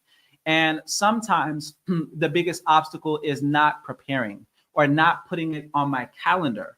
So what do? Knowing in advance that not scheduling things in affects my ability to actually execute, then I'm going to schedule it in. So that's another way that you can navigate through this idea of just obstacle mapping. Okay. Now, the power of accountability. Accountability, super powerful. My life changed when I started to understand leveraging accountability. Now, what do I mean by leveraging accountability? You need to have people that can hold you accountable. You should be the person telling your family, your friends that, hey, I want you to hold me accountable. This is my goal. This is what I have in place. And to be fair, not everybody works well under pressure. But I'm one of those brothers, for whatever reason, God wired me in such a way that I have to let people know what it is that I'm doing so that now I am driven by the fear of the embarrassment of not following through. Remember, most people will do far more to avoid pain than to gain pleasure. So the pain of embarrassment is typically like the great motivating factor. It's the fuel that I need to make sure that I'm on top of my game. And I've done this on many occasions. I remember back in October when we launched our business, my wife and I, we told everybody in our community what we were going to do. We had a challenge going on with thousands of people from all around the world. And we told the entire community that we were going to be number one in that specific challenge. And guess what? It kept us on our toes the entire time. And the first 60 days, we were number one. We were the number one producers, right? Because we had vocalized it. We told everybody we were going to do it. And there was that accountability. Okay, many of you who follow my Breakfast Club sessions, there's accountability. I have an entire community of people who are depending on me, showing up every single Tuesday. And do you know, for years, I can count on one hand the amount of Breakfast Club sessions that I've missed, right? That's the power of accountability. Also, getting coaching, getting mentorship, right? I've had tons of people over the years hire me as a coach because they just need accountability for that specific season. You see, why do the greatest performers in the world, from the greatest Olympians in the world, just athletes in general, right? You have some of the top executives and CEOs and entrepreneurs in the world. Why do they hire a coach? Why do they pay all of this money to hire a coach? Simply because it works. Like, you will never find the world's greatest athletes without a coach. They have a coach because there's a higher level of accountability, right? So having that, investing in yourself. I had learned from a great mentor of mine. He would always refer to this quote where if you empty your wallet on your mind will fill your wallet. So you have to invest back in yourself. If there's any one great investment that I oftentimes share, it's investing back into yourself. And I've had the great privilege of being able to invest in seminars, books, audios, coaching, mentoring, masterminds, all of these different things, courses. And I still do tens of thousands of dollars, right? And it's been worth every single penny, because there's this concept referred to as the law of the lid. And the law of the lid basically states this: your income is going to grow directly proportionate to your level of personal growth, right? It's going to be proportional to that. So if your level of personal growth is a 9 out of 10 and your income is a 2 out of 10 at the moment, eventually they'll level off. Okay. So what does that say? If you want to, let's just say, become a millionaire, you have to start with the mindset. You build the mindset and the wallet will follow. Okay. So that's one of the best things that you can do. Now, of course, knowledge isn't really power. We oftentimes hear that knowledge is power. It's really not power. It's the application of knowledge that's power. So you need to be able to execute. But you also are not going to get very far if you do not educate yourself. So you can't say that I want to be a wealthy person and not educate yourself on how finances work. If you want to be very attractive in the marketplace, then you have to develop your skills, your expertise, your knowledge, all of these different things. So it's essential. If you want to grow in income, grow your knowledge, and I can guarantee you that you will naturally, your income will naturally gravitate towards where your level of growth is. Now, the power of accountability. Next, we have create a vision board. Many of you, know about traditional vision boards, and you basically put on a board that you can see every single day something that you want for your life. It may be a car, it may be a home, it may be vacation places and all this different stuff. Maybe be a picture of a family. And I've used vision boards over the years. They're amazing. Now, I use what I call a bliss board. A bliss board is a little bit different. And I may be the one that actually came up with the idea of a bliss board. I'm sure there's probably other names for it, but I call it a bliss board. Why is that? Because with a bliss board, you're also putting pictures of things that make you feel blissful, things that bring you joy, happiness. So maybe it's a picture of your kids. Maybe it's a picture of a memory of your childhood or your family, or things that bring you fulfillment and joy, right? And why do you want pictures of that on your vision board? Simply because when you are in a state of gratitude while envisioning what it is that you want, you are far more likely to bring that into fruition. Remember, you are not attracting your thoughts, you're attracting your emotions. Emotions are energy in motion. That's really what you're attracting. It's really the thoughts that influence the feelings, and the feelings that influence the attraction process. So the book, for example, Think and Grow Rich, should have been called Feel and Grow Rich. But the reason why people typically lean more towards the thoughts is because the thoughts are what actually influence your feelings. Okay, so when you are in a state of gratitude while envisioning what it is that you want, it's almost like it's telling your body and mind that you are living in the present tense. You are grateful for this very thing that you are envisioning for your life. Present tense, like it's already happening. Okay, so if this is making sense, just drop a 1 in the comments. I want to make sure that this is all making sense before we bring this plane in for a landing, of course. Now, lastly, I just want to share ask you, what is your 2025 theme? Now, I had mentioned this, what is your 2025 theme earlier on in the year. And usually at the beginning of the year, people set themes for themselves. And I don't know about you, I've had themes like the year of alignment, right? Or the year of abundance, the year of prosperity, all kinds of themes like that. And, I would highly encourage you to have a theme to close out 2025, whatever it is. And maybe you have to change your theme. It's probably a different season of your life than it was earlier on in the year. But what is your theme? And I know back in 2024, my theme was alignment. Like I had launched all kinds of like incredible things. And 2023, actually, the year of alignment. and I had changed like where I lived, and launched the podcast, launched a brand new company, and all this amazing stuff. And every year having a theme really helps you like just stay on track overall. So having a theme to close out the year can just be a really great way to finish off strong. And my recommendation is, pick a theme that excites you. Pick a theme that's really going to get you moving. And as we wrap up here, I just want to thank you guys for taking the time. I know many of you hopped on day one of Life Mastery last night. And if you want access to the recording, you guys are more than welcome to reach out to me. Hop on my YouTube channel. You can find past podcasts. You can find also Breakfast Club sessions as well as Life Mastery on there. Just type in Josh Valentine and you'll find me. But all in all, I want to, really commend you guys for those of you who played full out the entire time since yesterday, and you've spent hours with us learning from our experts, learning, from myself. I just, I thank you for being a participant in the whole process, but I really want to commend you on just taking a chance on your dreams, taking a chance on, everything that you aspire to be. And just know that your dream life, it's possible.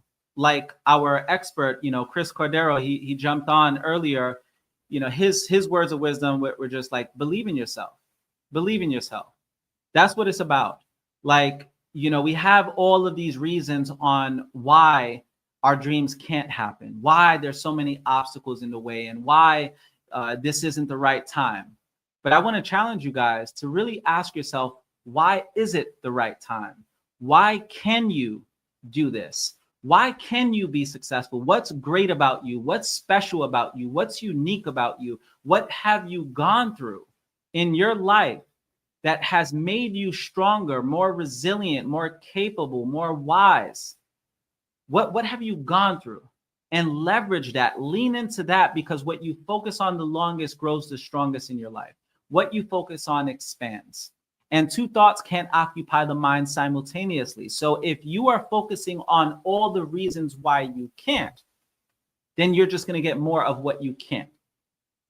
But if you focus on all the reasons you can, it's like the old cliche saying, the man that says he can and the man that says he can't, I mean, they're both right. The question is, which do you choose to focus on? Of course, there are going to be obstacles along the way. Guess what? There's obstacles for everyone. And as the old saying goes, you don't have to be great to start. You just have to start to be great. You have to make a decision that you are not just going to live your life on the sidelines. You're going to get in the game and you're going to be a participant. You're going to get in the game, and it may be a little scary at first, but you know what? It's so much better to die having left it all on the field than to die a spectator, than to die a fan, than to die a critic, than to die just watching everybody go after greatness. Why not, just go through the pain of the discipline as opposed to putting off the pain to the pain of regret? Because the pain of discipline weighs ounces, but the pain of regret weighs tons. Think about this. I oftentimes share this. I had learned this from Jeff Bezos, founder of Amazon and Blue Origin. Jeff Bezos once said that you can either choose a life of service and adventure, or you can choose a life of safety and comfort. The question is, at 90 years old, which life would you be more proud of? Which life would you be more proud of? And of course, the answer is very clear. The life of service and adventure. And I just want to let you know that you are enough, just as you are. And you will learn as you go, and you will make mistakes, but give yourself some grace. The main thing is just to get yourself started, because time is going. Do not be the person that's like, man, what if? What if I did write that book? What if I did launch that podcast? What if I did start that business? What if I did take a chance on my dreams? I remember when I was really contemplating whether or not I was going to retire from my six-figure career to go full-time as an entrepreneur, I was scared as hell. And I went to my mentor, and my mentor said, look, Josh, there's either one of two things that are going to happen to you. You are either going to win or you're going to learn. But no matter what happens, you will not fail. You will not fail. Because if you're learning something in the process, then really that failure turns into feedback. And you just found another way not to do it. But the main thing is just to continue pressing on, right? So take some time this week to really reflect on what it is that you want for the rest of the year. Remember, if you still haven't even discovered your purpose, just ask yourself, what are your gifts, your talents, your passions, and how can you use those to serve humanity? Because really what leads to a fulfilling life is a life dedicated to growing and giving. And as I mentioned earlier, the more you grow, the more you have a capacity to give. That's what it's all about, right? So thank you guys so much for tuning into Life Mastery. If you got value, drop a V in the comments. I read through all the comments. Thank you so much, guys. And remember, we have our Creators Conference happening in the fall. Make sure you guys go to thecreatorsconference.com, or you just hit me up in my DMs. I'll send you over the link for early bird pricing and all that good stuff. But thank you so much for those of you who played full out this year for Life Mastery Halftime. I look forward to continuously serving you guys throughout the course of the year. Make sure you hop over to the Journey podcast with Josh Valentine. Drop a review, like, comment, share, tag any content that you see that I have. It most certainly helps get it out there. And we all know there's so many people in the world who need access to this personal development. They need access to material that could essentially make their life better, as opposed to just doom scrolling, watching, celebrities and all that foolishness. So I am here. I got your back. Hit me up if you ever want more information on just even coaching and how you can get access to coaching, or you want to, just be a part of our community, traveling around the world. Maybe you're looking for opportunity, whatever it is, we have something for you within our community. And just feel free to shoot me over a DM. I'm pretty responsive as well. So even if it's just ever a question that you have about life, business, family, all that stuff, I'm always here to serve. So take care. God bless, guys. And it's been an amazing Life Mastery with you guys. Take care.